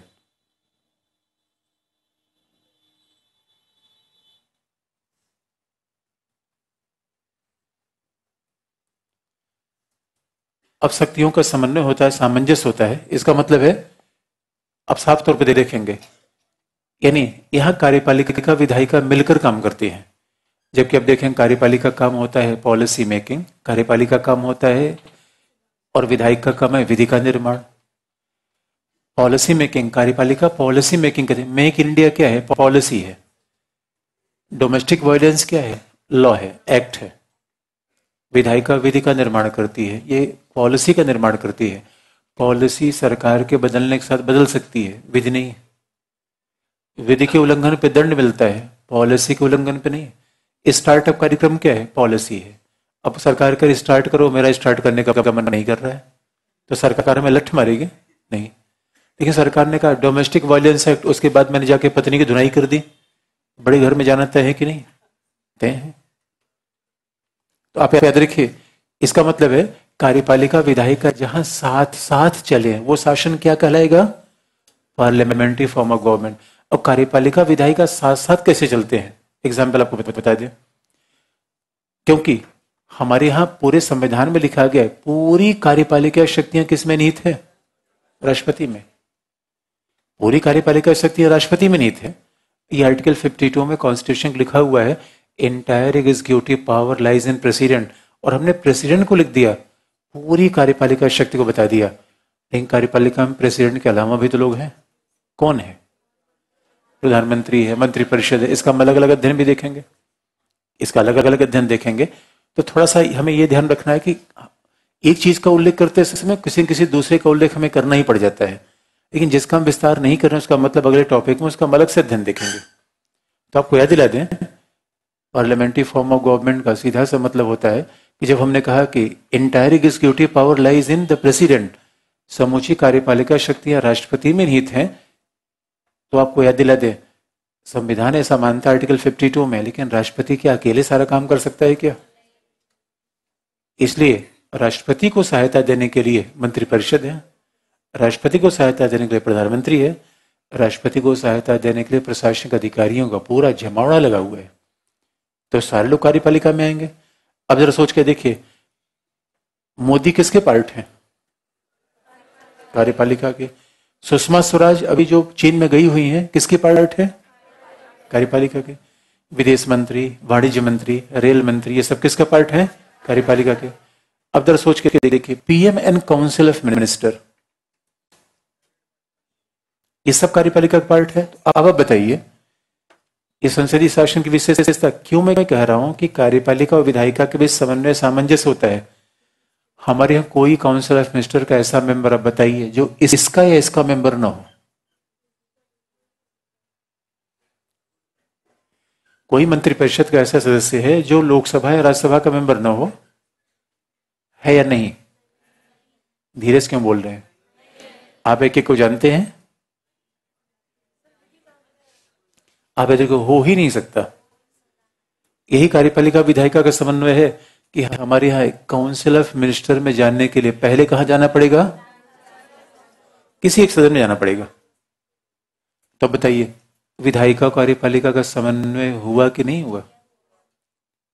यद्यप संविधान में थोड़ा सा आधार ये लिखा गया है, 6 महीने तक, 5 साल तक नहीं, 6 महीने तक कोई कार्यपालिका में जा सकता है विधायिका में रहे बिना। लेकिन ये प्रोविजन है केवल 6 महीने तक। इसका मतलब है 6 महीने के बाद आपको मेंबरशिप लेनी ही पड़ेगी, मेंबरशिप लेनी पड़ेगी। जैसे आप देखेंगे, यही बात हम राज्यों में भी दोहरा सकते हैं। कमलनाथ अभी हमने MP, chief minister of MP, Kamal Nath chief minister हो गए, लेकिन क्या वो विधानसभा के सदस्य थे? नहीं थे। अब चुनाव लड़ने जा रहे हैं कि नहीं? 6 महीने के भीतर मुख्यमंत्री हो जाए। योगी जब मुख्यमंत्री बने तो वो विधानसभा के मेंबर थे? वो तो लोकसभा के मेंबर थे। ये सीधी सी बात है। समन्वय का पहला मतलब क्या है? अगर लिखना चाहें तो समन्वय का पहला मतलब क्या है? जब कहते हैं संसदीय शासन का मतलब विधायिका कार्यपालिका का समन्वय, फ्यूजन, तो पहला मतलब क्या है? पहला देखिए, एक ही शब्द को हम विस्तार करते चले जाएंगे। तो फ्यूजन का पहला मतलब क्या है? कार्यपालिका या ब्रैकेट में मंत्रिपरिषद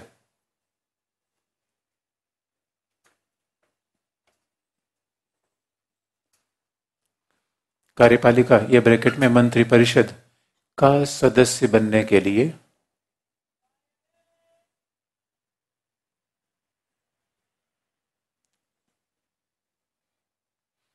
कार्यपालिका या मंत्रिपरिषद के सदस्य बनने के लिए लोकसभा अथवा राज्यसभा ब्रैकेट में विधायिका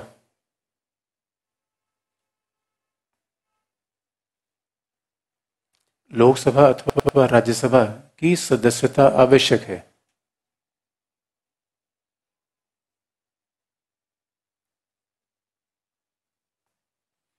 लोकसभा अथवा राज्यसभा की सदस्यता आवश्यक है।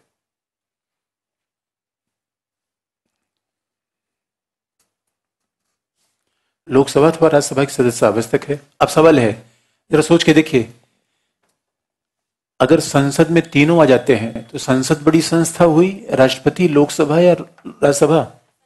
संसद। इसे संसदीय शासन प्रणाली का अगला मतलब क्या है? अगला संसद ही शासन का केंद्र होती है। पार्लियामेंट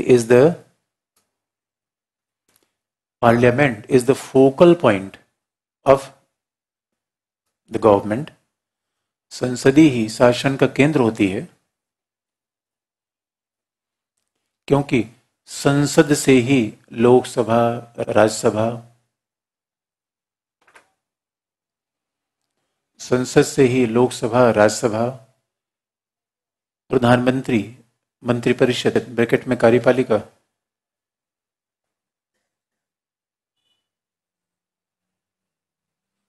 लोकसभा, राज्यसभा, प्रधानमंत्री का निर्माण होता है।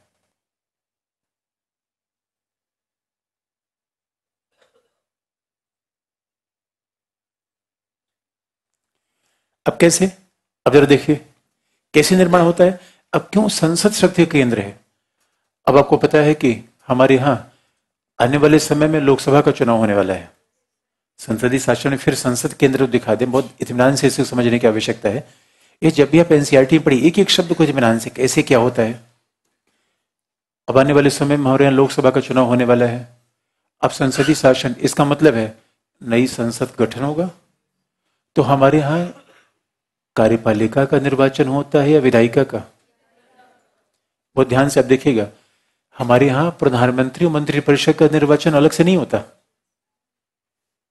जो ध्यान से देखने की बात है, हमारे यहां निर्वाचन केवल होता है लोकसभा का। और लोकसभा के बहुमत लोग जिसका समर्थन कर देंगे, कौन बन जाएगा? प्रधानमंत्री। और लोकसभा के बहुमत लोग जिसका समर्थन कर देंगे वो प्रधानमंत्री बन जाएगा। तो सवाल यह है, कार्यपालिका द्वितीयक है या प्राथमिक? एग्जीक्यूटिव इज सेकेंडरी और प्राइमरी? तो प्राइमरी कौन है? संसद। प्राइमरी है पार्लियामेंट। इसलिए संसदीय शासन में फिर केंद्र क्या बन जाता है? अगला पॉइंट, संसदीय शासन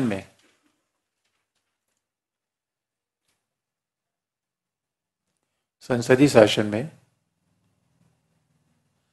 कार्यपालिका और विधायिका का एक ही साथ चुनाव होता है। The election of executive and legislature held simultaneously.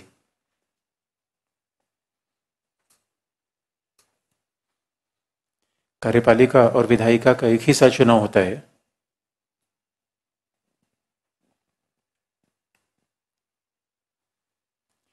और लोकसभा के बहुमत सदस्य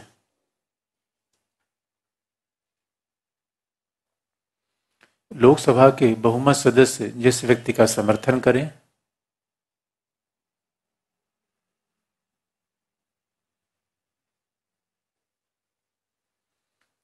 लोकसभा के बहुमत सदस्य जिस व्यक्ति का समर्थन करें वो प्रधानमंत्री बन जाता है।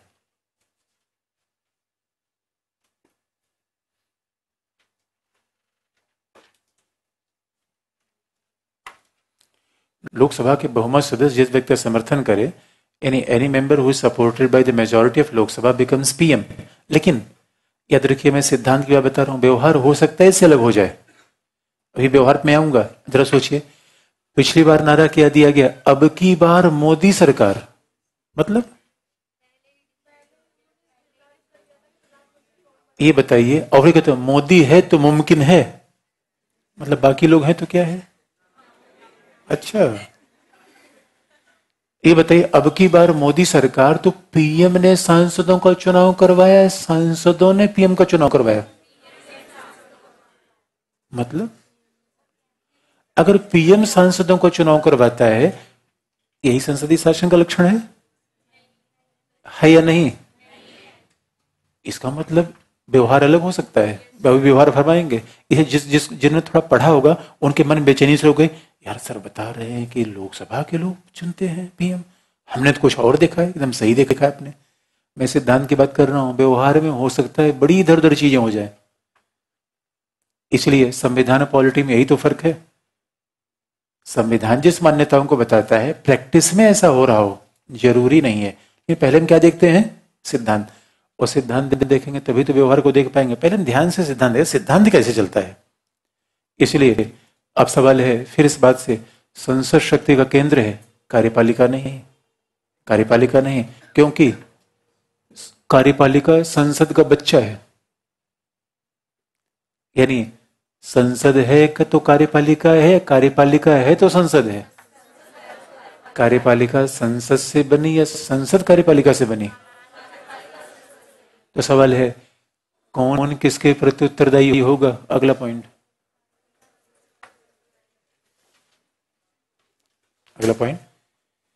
इसीलिए कुछ पूछना है? इसीलिए इसीलिए संसदीय शासन में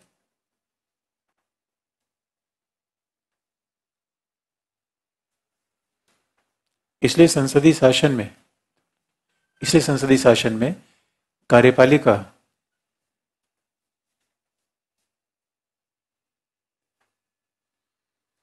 इसलिए संसदीय शासन में कार्यपालिका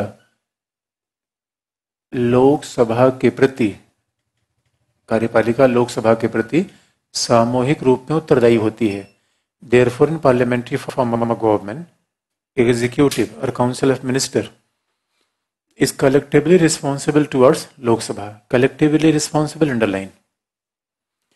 इसलिए संसदीय शासन में कार्यपालिका या मंत्रिपरिषद सामूहिक रूप में लोकसभा के प्रति उत्तरदायी होती है। ये सामूहिक रूप में लोकसभा के प्रति उत्तरदायी होती है। अच्छा, एक बात याद रखिए दोस्तों, उत्तरदायित्व किसका है? सामूहिक। अब आप याद रखिए, मान लीजिए कि हमारे, अच्छा बहुत ध्यान से देखने की बात है, सामूहिक उत्तरदायित्व का मतलब है पुलवामा अटैक के बाद मंत्रिमंडल की बैठक हुई या नहीं हुई, पहला। और उसके बाद पुलवामा, जब हमने पाकिस्तान पे सर्जिकल स्ट्राइक किया, उसके बाद मंत्रिमंडल की बैठक हुई या नहीं हुई, हुई। एक खास बात आप देखेंगे, कभी भी पीएम कोई निर्णय अकेले नहीं ले सकता, हमेशा किसकी बैठक होती है? मंत्री। अब लेकिन जिसके दिमाग में ये सवाल आ रहा है, यार मंत्रिमंडल कभी प्रयोग कर रहे हैं, कभी मंत्रिपरिषद प्रयोग कर रहे हैं, मतलब क्या है? आगे जवाब मिल जाएगा। फिलहाल अभी इंटरचेंजेबल मान के चलिए। तो आप ये देखिए, इसलिए सामूहिक उत्तरदायित्व का मतलब है पाकिस्तान पे सर्जिकल स्ट्राइक का उत्तरदायित्व तो केवल रक्षा मंत्री का है, पीएम का है, पूरे मंत्रिमंडल का है? हमेशा याद रखिए। इसलिए अगर मान लीजिए कोई संसद जवाब मांगे कि हाँ भाई अपने सर्जिकल स्ट्राइक क्यों की, रक्षा मंत्री कहे हमने नहीं कहा था, इसका मतलब है आप बाहर जाइए। याद रखिए, कोई भी काम आप करेंगे, इसलिए सामूहिक उत्तरदायित्व का मतलब है दोस्तों, हम तो डूबेंगे सनम, तुमको भी ले डूबेंगे। इस याद रखिए, कोई भी काम मंत्रिमंडल ने कोई काम किया, उसके प्रति एक व्यक्ति उत्तरदायी होगा, पूरा मंत्रिमंडल उत्तरदायी होगा। कोई भी निर्णय लिया गया, ये मंत्रिमंडल का निर्णय माना जाएगा, एक मंत्री का निर्णय माना जाएगा, मंत्रिमंडल का। अब सवाल है कि अब मान लीजिए कि कोई पाकिस्तान के खिलाफ कोई कार्यवाही की बात है, उसमें तो रक्षा मंत्री, विदेश मंत्री, इनका काम क्या है? उसमें अरुण जेटली क्यों बुलाया जा रहा है? क्योंकि वही मंत्रिमंडल के मेंबर है। अब पीयूष गोयल, अरुण जेटली, इनको बुलाने का क्या काम है? मामला तो रक्षा का है। तो सुषमा स्वराज, निर्मला सीतारमण, इनको बुलाया जाना समझ में आता है। इसलिए यहाँ हर निर्णय समूह में लिया जाता है, समूह में निर्णय लिया जाता है। अब फिर अब व्यवहार पे आ गए। हमने क्या पूछा, हमने क्या कहा? और नोटबंदी तो उससे छोड़िए, वंस अपॉन टाइम, अब मैं आपको याद दिला दोस्तों, once upon time when Indira Gandhi was a PM, Indira Gandhi ने जून 1975, और जानते 75 का ईयर क्यों इंपॉर्टेंट है?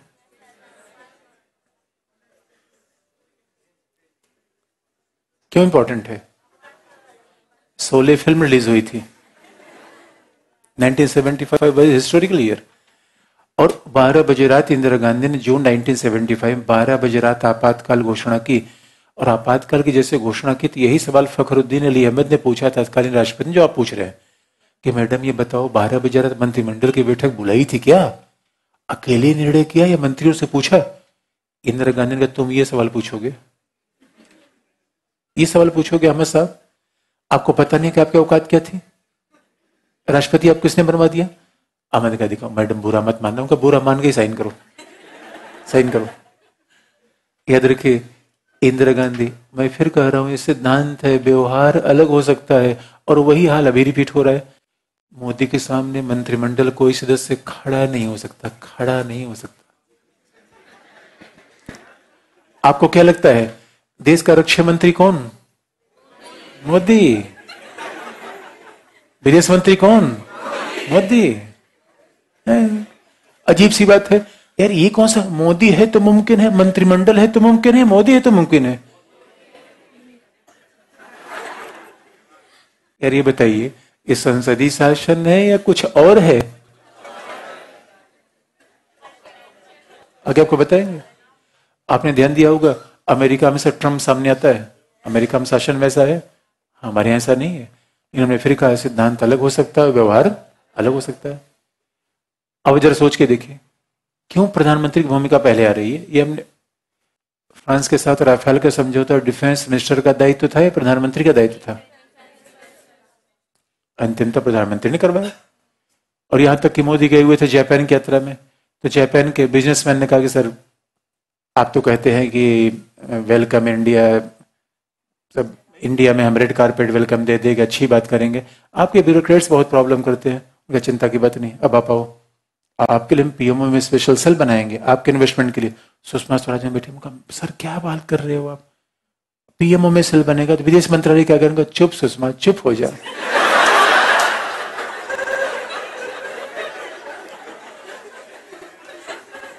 याद रखिए दोस्तों, इस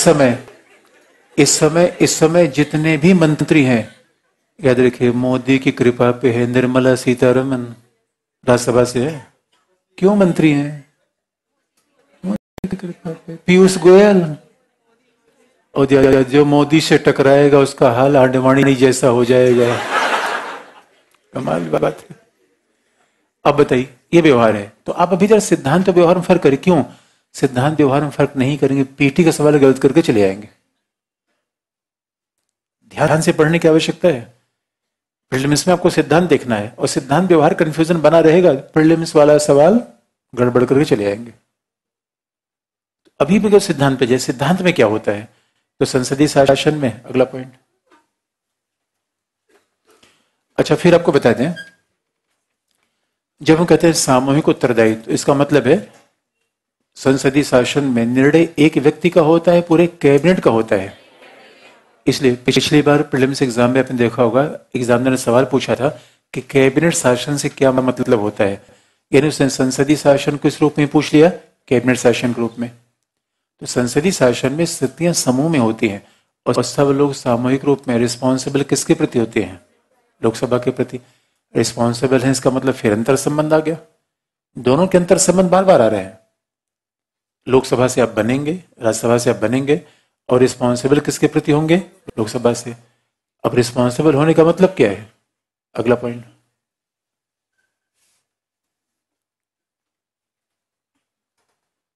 लोकसभा के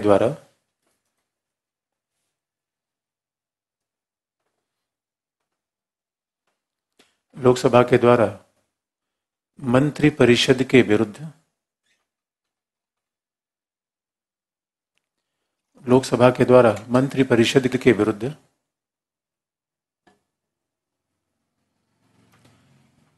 कभी भी अविश्वास प्रस्ताव लाया जा सकता है।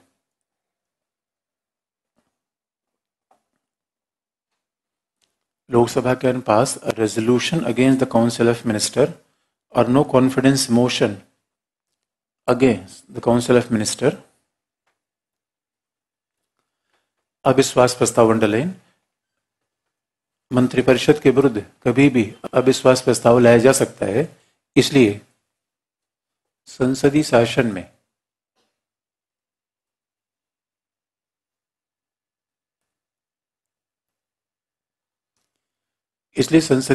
में कार्यपालिका का, या ब्रैकेट में मंत्रिपरिषद, इसलिए संसदीय शासन में कार्यपालिका का कोई सुनिश्चित कार्यकाल नहीं होता। Therefore, there is no fixed tenure of Council of Minister in parliamentary form of government. इसलिए संसदीय शासन में कार्यपालिका का कोई सुनिश्चित कार्यकाल नहीं होता। तो ये इंटरेस्टिंग पार्ट है। इसका मतलब काउंसिल ऑफ मिनिस्टर का कोई सुनिश्चित कार्यकाल नहीं है। जैसे कि एग्जाम्पल अब देखेंगे, अटल बिहारी वाजपेयी 13 दिन तक प्रधानमंत्री रहे, 13 महीने तक रहे, और 5 साल तक रहे। इसका सीधा सा मतलब है यहां पे कार्यपालिका कोई भी सुनिश्चित कार्यकाल नहीं है। और सुनिश्चित कार्यकाल, जैसे एग्जाम्पल अब देखेंगे, बीपी सिंह कितने दिन तक प्रधानमंत्री रहे? लगभग एक सवा 12-13 महीने। और चरण सिंह लगभग 6 महीने, 6 महीने प्रधानमंत्री रहे। इंद्र कुमार गुजराल 4 महीने। यही सिद्धांत है कार्यपालिका का, यहाँ कोई सुनिश्चित कार्यकाल नहीं होता। लेकिन इसका मतलब मंत्रिपरिषद को कभी भी हटाया जा सकता है, मंत्रिपरिषद कभी भी चली जाएगी। इसका मतलब एक बात इसमें तय है, सरकार में स्थायित्व ज्यादा इंपॉर्टेंट है उत्तरदायित्व। अगला पॉइंट, संसदीय शासन में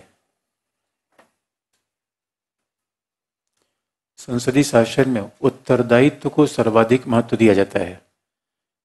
रिस्पॉन्सिबिलिटी, उत्तरदायित्व underline, responsibility is the key factor in the parliamentary form of government.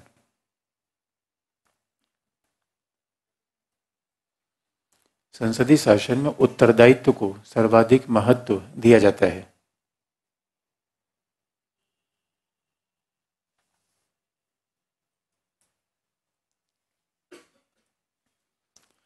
संसदीय शासन में उत्तरदायित्व को सर्वाधिक महत्व दिया जाता है। ये बड़ी इंटरेस्टिंग बात है। इसीलिए सरकार में अस्थायित्व की संभावना होती है। There is a probability of instability in the government.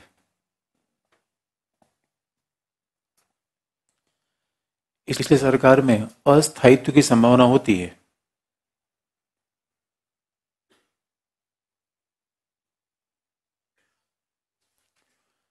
सरकार में अस्थायित्व की संभावना होती है। अब चूंकि मंत्रिपरिषद तो कभी भी लाई जा सकती है, कभी भी जा सकती है। यहां तक कि डॉक्टर मनमोहन सिंह प्रधानमंत्री थे, वो बाईपास सर्जरी के लिए एम्स में जा रहे थे।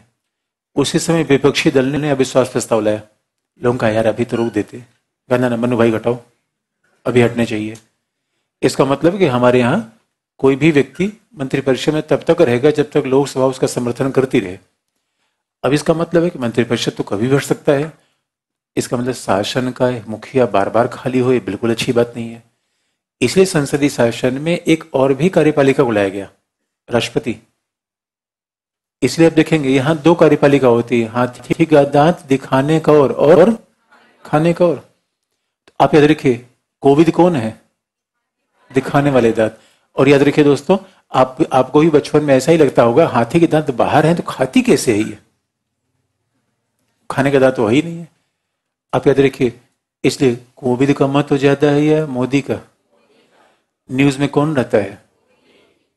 कोविड नहीं रहते। और कोविड कौन है? एक्सपायरी डेट के पॉलिटिशियन। और याद रखिए, ये अभी थोड़ी हुआ है। इसलिए जो दिग्गज पॉलिटिशियन है, जो एक्टिव पॉलिटिशियन है, वो रायसीना हिल्स जाना चाहता है, 7 race course road. Raisina hills नहीं जाना चाहता, और मजबूरी मिल जाए तो रायसीना हिल्स जाना चाहता है। इसलिए देखिए, रायसीना हिल्स में जाने वाले सारे पॉलिटिशियन नाम उठा के देखे, सब एक्सपायरी डेट के। और एक खास बात है, इसके पहले जब प्रणब मुखर्जी राष्ट्रपति बने थे, तो प्रणब मुखर्जी का सपना दोस्तों कुछ और था, बन नहीं पाया मामला और चले गए उधर। तो उनकी बेटी के एक इंटरव्यू आ रहा था, तो उनकी बेटी से पूछा गया कि पिता से कोई शिकायत। सामान्यतः बेटियों की शिकायत पिता से कम होती है, मां से ज्यादा होती है। बेटियों को लगाव पिता से ज्यादा होता है, साइकोलॉजिकल है ये। तो जब इंटरव्यू आया तो उसने कहा हाँ मुझे पिता शिकायत है। तो एंकर चौंक गया, उनका कि शिकायत है क्या? उनका मेरे पिताजी कभी छुट्टी पे नहीं लिवा गए। जब भी हमारी छुट्टी की बात होती थी, इनकी कैबिनेट की आपातकालीन बैठक हो जाती थी, इसलिए कोई हमारा प्लान हमेशा कैंसिल होता था। अब उसके बाद जब राष्ट्रपति बन गए, उसके बाद फिर दोबारा उनसे इंटरव्यू लिया गया कि अब कैसा है। उनका अरे अब तो मौजा है, अब हमारे पिता के पास कोई काम नहीं बचा, कोई काम नहीं बचा दोस्तों। और सच बात यही है, राष्ट्रपति को इसलिए इतना बड़ा मुगल गार्डन दिया जाता है, आराम से घूमे, वो बोर ना हो, फ्रस्ट्रेट ना हो अदरवाइज। और उसके बाद देखेंगे प्रणब मुखर्जी जैसे प्रेसिडेंट हाउस में कई किताबें लिखी, और क्या काम है वहां? प्रेसिडेंट दोस्तों, अगर हम ज्यादा ही कठोर भाषा का प्रयोग कर दें, कठपुतली रबर स्टैंप। इधर थोड़े हम आगे विश्लेषण करेंगे। कुछ लोग कहते हैं ना भाई रबर स्टैम्प नहीं है, ऐसा नहीं बात है। लेकिन सच मानिए दोस्तों, एक ऐसा अप्रोच है जो मानता है बिल्कुल रबर स्टैंप ही है। राष्ट्रपति जहां चाहे प्रधानमंत्री जहां कहेगा बैठ जाओ बैठ जाएगा। अब क्यों, मैं क्यों कह रहा हूं, आप याद रखिए, हमारे यहां रियल पावर का सेंटर प्राइम मिनिस्टर है। क्यों क्यों? हाँ देखिए, इसके दो तीन कारण है क्यों प्रधानमंत्री पावर केंद्र होता है, राष्ट्रपति क्यों नहीं होता, उसके कारण आपको बता दें। ऐसा नहीं कि मेरे कहने से हो जाएगा, कारण आपको बता दें। प्रधानमंत्री निर्वाचित है या राष्ट्रपति? प्रधानमंत्री जनता के द्वारा निर्वाचित होता है, राष्ट्रपति निर्वाचित होता है जनता के प्रतिनिधियों के द्वारा। पहला फर्क आ जाता है, यानी राष्ट्रपति का निर्वाचन पार्टी पे डिपेंड है, प्रधानमंत्री का निर्वाचन लोगों पे डिपेंड है। पहला फर्क आ जाएगा। दूसरी बात हो जाती है, सरकार मंत्रालय चलाते हैं, सरकार मंत्रालय चलाते हैं। और हमने बता दिया डिसीजन लेकर जब कैबिनेट की बैठक होती है तो क्या उसमें राष्ट्रपति को बुलाया जाता है? कैबिनेट को चेयर कौन करता है? प्रधानमंत्री। यहां तक कि दोस्तों यकीन मानिए, राष्ट्रपति बोलता है यार थोड़ा सा मोदी घुमा दो कहीं पे, यात्रा उतरा लगा दो कहीं पे हमारी भी। तो मोदी बोल कहाँ जाओगे को भी साहब, तो यूरोप जाने का मन कर रहा है। कहाँ भाई? गृह मंत्रालय को भेजा, विदेश मंत्रालय को। हाँ, राष्ट्रपति का यात्रा का अरेंजमेंट करवाया जाए। तो मोदी जब कहेंगे इनको यहाँ जाना है यूरोप, तो विदेश मंत्रालय के पास जाएगा मैसेज, विदेश मंत्रालय वहां डिप्लोमेसी पूछेगी थोड़ा सा प्रपोजल बनाओ, घूमने का मन कर प्रेसिडेंट साहब का। कहीं घूमना भी चाहते हैं तो याद रखिए किससे परमिशन लेनी पड़ेगी? पावर मंत्री परिषद में होती है, पावर मंत्रालयों में है। तो पावरफुल कौन है? जो डिफेंस मिनिस्टर है, जो फाइनेंस मिनिस्टर है। राष्ट्रपति किस मिनिस्ट्री की हेड करता है? किसी की नहीं। इसे राष्ट्रपति को सुरक्षा गार्ड कहां से मिलते हैं? डिफेंस मिनिस्ट्री से। और डिफेंस मिनिस्ट्री से बोलेगा तो 2-4-10 घोड़े और लगा देगा, डिग डिग डिग डिग करते हुए राष्ट्रपति के आगे पीछे जाएंगे वो। आपको याद दिला दें, ज्ञानी जैल सिंह हमारे यहाँ प्रेसिडेंट थे। ज्ञानी जैल सिंह प्रेसिडेंट थे और राजीव गांधी से उनके संबंध खराब हो गए, कारण आगे आपको बता देंगे कहीं ना कहीं। और प्रेसिडेंट बहुत जगह घूमना चाहते थे। प्रेसिडेंट जहां भी यात्रा करना चाहते थे, गृह मंत्रालय की परमिशन पहले चाहिए। गृह मंत्रालय नोट लिख के भेजता था, सुरक्षा की परिस्थितियां ठीक नहीं, अब जानिए नहीं जा सकते। प्रधानमंत्री ने प्रेसिडेंट को बांध कर रख दिया था। इसे याद रखिए, रियल पावर किसमें है? इसलिए याद रखिए, who is Singh is king. Modi is king दोस्तों। Earlier Singh was not king.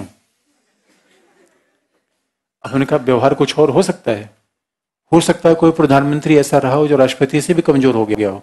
आगे एग्जाम्पल बताएंगे। व्यवहार में हो सकता है, सिद्धांत में पावर का सेंटर कौन होता है? पीएम। लेकिन पीएम भी कहां से निकलता है? संसद से। इसे संसदीय शासन प्रणाली है।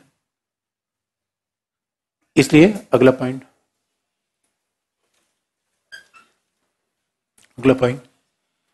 संसदीय शासन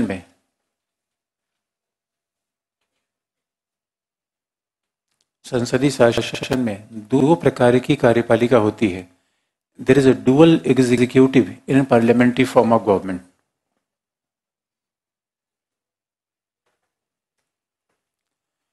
संसदीय शासन में दो प्रकार की कार्यपालिका होती है।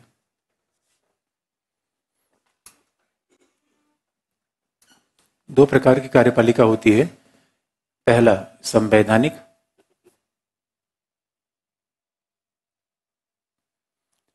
जो राष्ट्रपति है। First is the constitutional which is the president. पहला राष्ट्रपति जो संवैधानिक प्रधान है, और दूसरा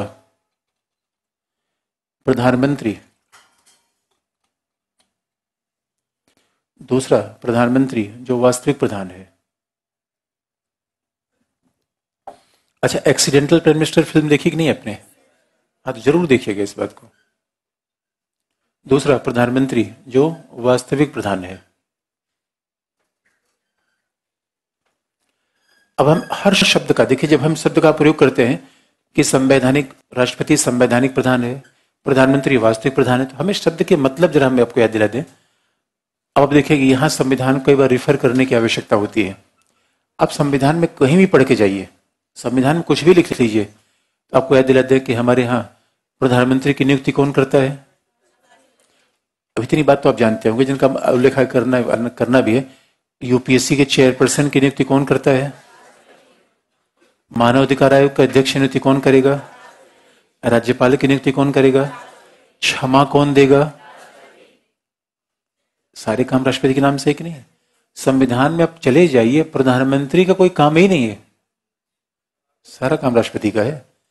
इसे संवैधानिक प्रधान का मतलब है संविधान किसे शक्तियां देता है?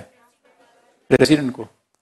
उस शक्तियों का वास्तविक प्रयोग कौन करता है? इसलिए प्रधानमंत्री क्या है? वास्तविक कार्यपालिका।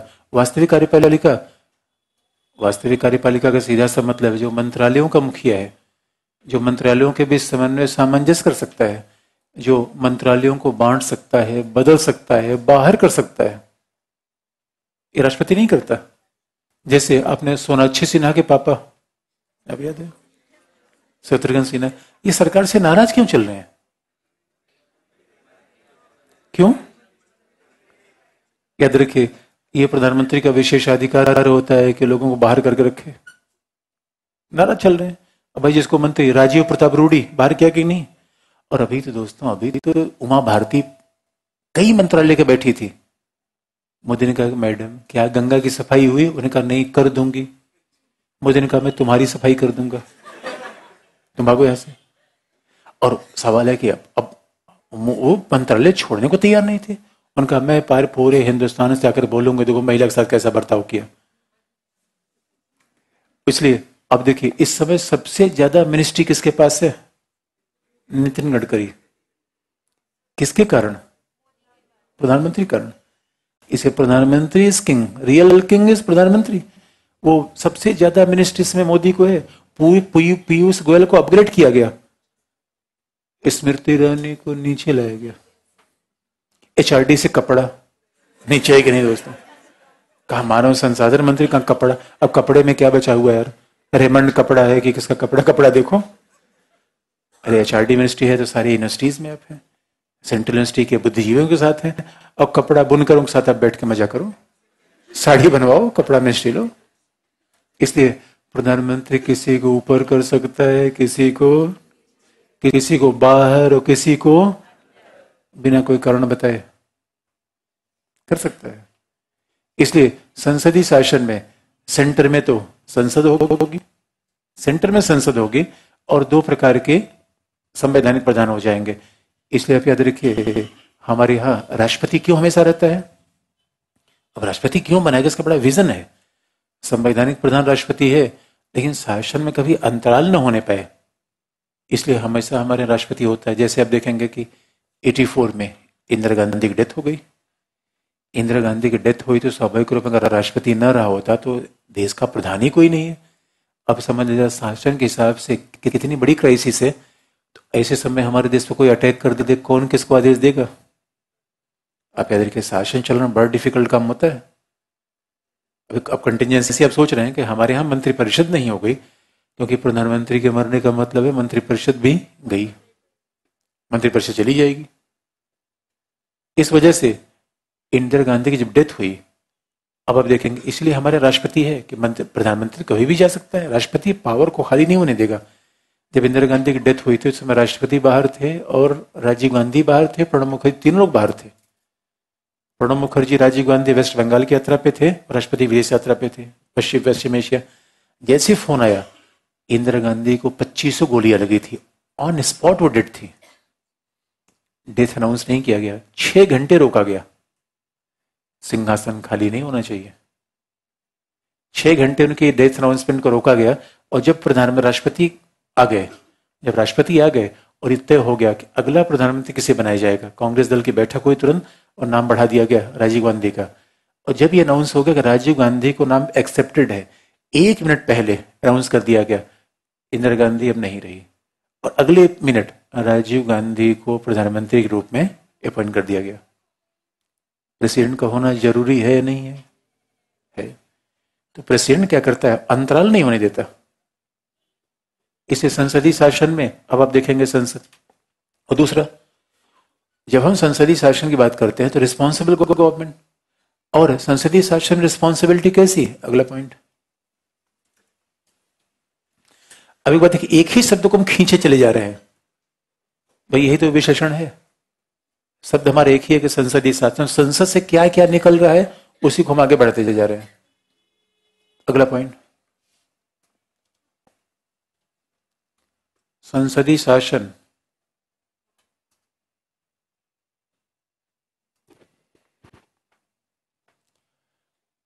प्रतिदिन के उत्तरदायित्व पर आधारित शासन है। संसदीय शासन प्रतिदिन के उत्तरदायित्व पर आधारित शासन है। प्रतिदिन का उत्तरदायित्व underline. It is government based on the responsibility of every day. संसदीय शासन प्रतिदिन के उत्तरदायित्व पर आधारित शासन है।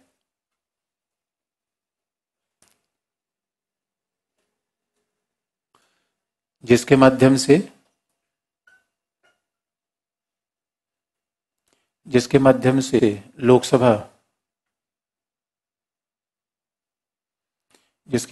लोकसभा मंत्री परिषद पर अपना नियंत्रण बनाए रखती है।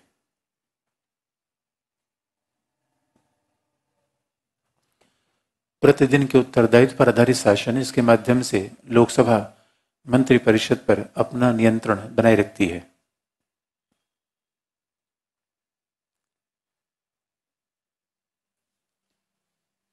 Even council of minister is responsible toward Lok Sabha.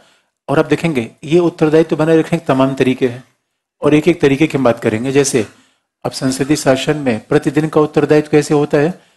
जब भी सेशन होगा, आपने देखा होगा मंत्रियों से सांसद सवाल पूछते हैं, जिसको हम संसद में देखेंगे भी। ये ऑब्जेक्टिव एग्जाम के लिए सब चीजें इंपॉर्टेंट हो जाती हैं। सवाल पूछते हैं, क्यों सवाल पूछते हैं। दूसरा, बजट लोकसभा पारित करती है, संसद पारित करती है, क्यों। उत्तरदायित्व बनाए रखने के लिए। और आप याद रखिए, लोकसभा में और राज्यसभा में सरकार के खिलाफ अनेक प्रस्ताव लाए जाते हैं। ध्यानाकर्षण प्रस्ताव, स्थगन प्रस्ताव, calling attention motion, adjournment motion और निंदा प्रस्ताव, सेंश्योर मोशन। ये क्यों। नियंत्रण रखने के लिए। इसलिए ये उत्तरदायी शासन है। और ये उत्तरदायी फिर सामूहिक होता है। सामूहिक का सीधा सा मतलब है कि एक एक मंत्री का कार्य पूरा मंत्रिपरिषद डिफेंस करेगा। कभी भी मंत्रिपरिषद एक मंत्री के निर्णय से असहमत नहीं होगा। और अगर एक मंत्री का निर्णय है तो पूरा मंत्रिमंडल उसका बचाव करेगा। अब मान लीजिए अरुण जेटली संसद में बजट पारित कराने आए और लोकसभा ने उस बजट को अस्वीकार कर दिया। अरुण जेटली को जाना पड़ेगा पूरे मंत्रिमंडल को। पूरे सामूहिक उत्तरदायित्व का मतलब है साथ साथ डूबते हैं और साथ साथ तैरते हैं। Collectively they swim, collectively they sink. यहां डूबने का मतलब साथ साथ जाएंगे, तैरने का मतलब साथ साथ निर्णय करेंगे। अगर उनको सत्ता से हटाया जाएगा तो एक ही साथ जाना पड़ेगा और सत्ता में रहेंगे तो एक ही साथ रहना पड़ेगा। इसलिए संसदीय शासन नित्य प्रतिदिन के उत्तरदायित्व पे अपनाया गया। अगली बात,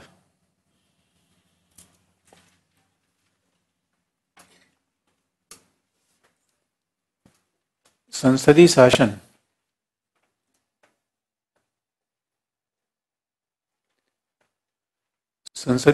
में संसद का केंद्रीय महत्व है। Parliament is occupying the central role in the parliamentary form of government.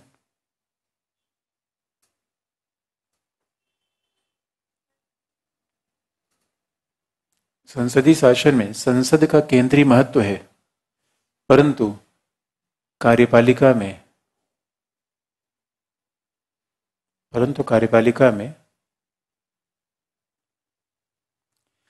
प्रधानमंत्री की भूमिका प्राथमिक होती है।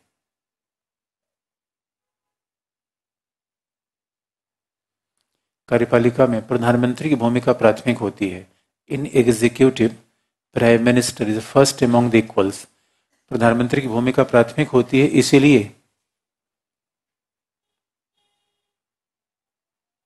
इसलिए प्रधानमंत्री के संबंध में यह कहा जाता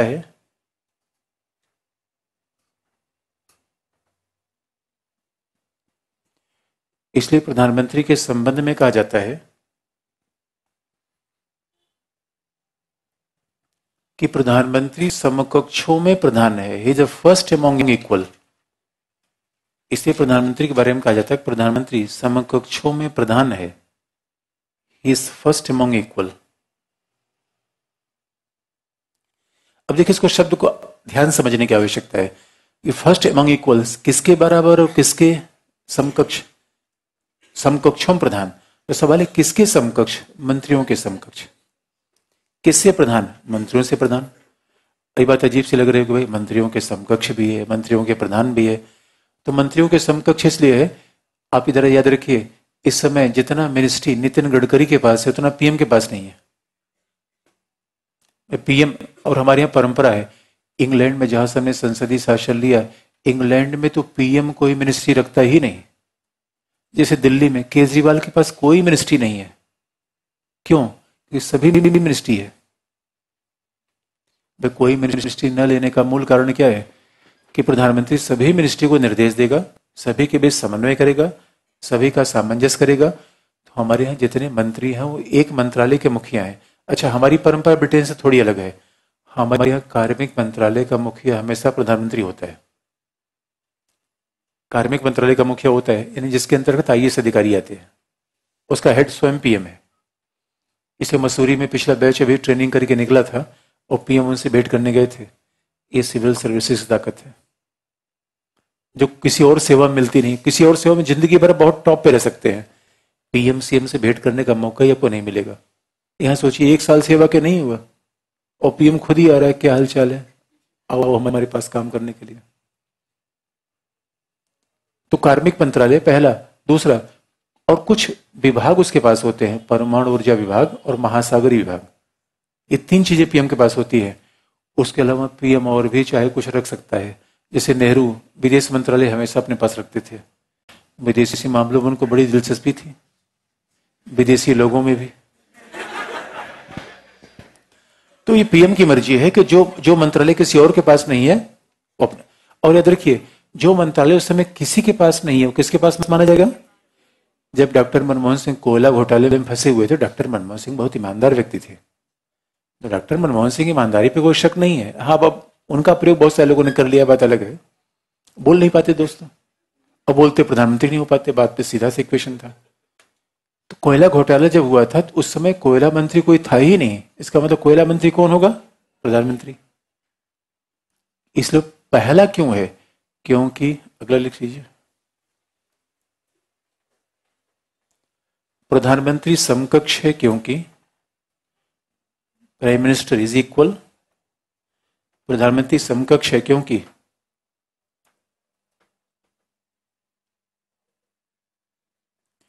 अन्य मंत्रियों की भांति prime minister is equal because प्रधानमंत्री समकक्ष है क्योंकि अन्य मंत्रियों की भांति उसे भी एक मंत्रालय, वह भी एक मंत्रालय का मुखिया होता है। वह भी एक मंत्रालय का मुखिया होता है। He is also heading A ministry like wise other ministers. वह अन्य मंत्रालयों का मुखिया होता है। लेकिन प्रथम है क्योंकि ए, ही इज फर्स्ट। प्रथम है क्योंकि ए वह मंत्रालयों का आवंटन करता है। He allocates the portfolios among the ministries. वह मंत्रालयों का आवंटन करता है। He allocates portfolios among the ministers. मंत्रालयों में फेर बदल कर सकता है, कैन रीशफल द मिनिस्टर्स। मंत्रालयों में फेर बदल कर सकता है।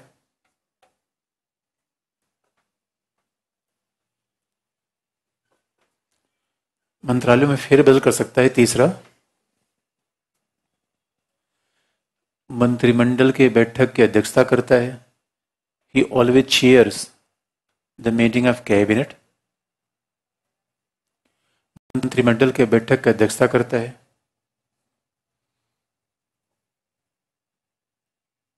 अगला, मंत्रिमंडल के किसी सदस्य की मृत्यु के बाद मंत्रिमंडल के किसी सदस्य की मृत्यु के बाद समूचे मंत्रिमंडल का विघटन हो जाएगा। मंत्रिमंडल किसी सदस्य की मृत्यु के बाद मंत्रिमंडल पर कोई फर्क नहीं पड़ेगा। In case of death of any minister, cabinet will remain there. मंत्रिमंडल किसी सदस्य की मृत्यु के बाद मंत्रिमंडल बना रहेगा, परंतु प्रधानमंत्री की मृत्यु के बाद मंत्रिमंडल विघटित हो जाएगा। But in case of death of PM, the cabinet will dissolve automatically. प्रधानमंत्री की मृत्यु के बाद कैबिनेट विघटित हो जाएगा।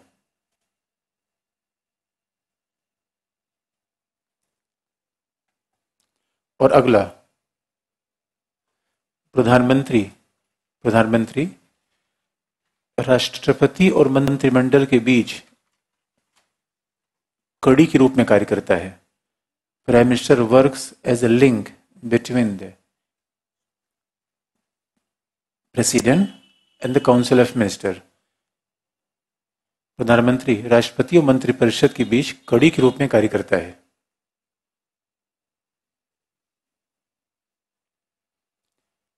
राष्ट्रपति के बीच कड़ी के रूप में कार्य करता है। लेकिन अगर आपसे फैक्चुअल सवाल आपसे पूछे कि मान लीजिए कि अगर प्रधानमंत्री नहीं है तो मंत्रिपरिषद को चेयर कौन करेगा, मंत्रिमंडल के बैठक की अध्यक्षता कौन करेगा?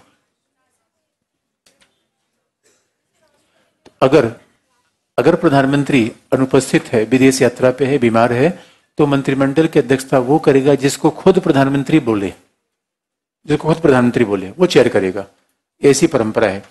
अब देखेंगे संसदीय शासन की इस मान्यता को जरा भी अध्यक्ष से कंपेयर करेंगे, तब बात और आगे बढ़ेगी। बाकी कल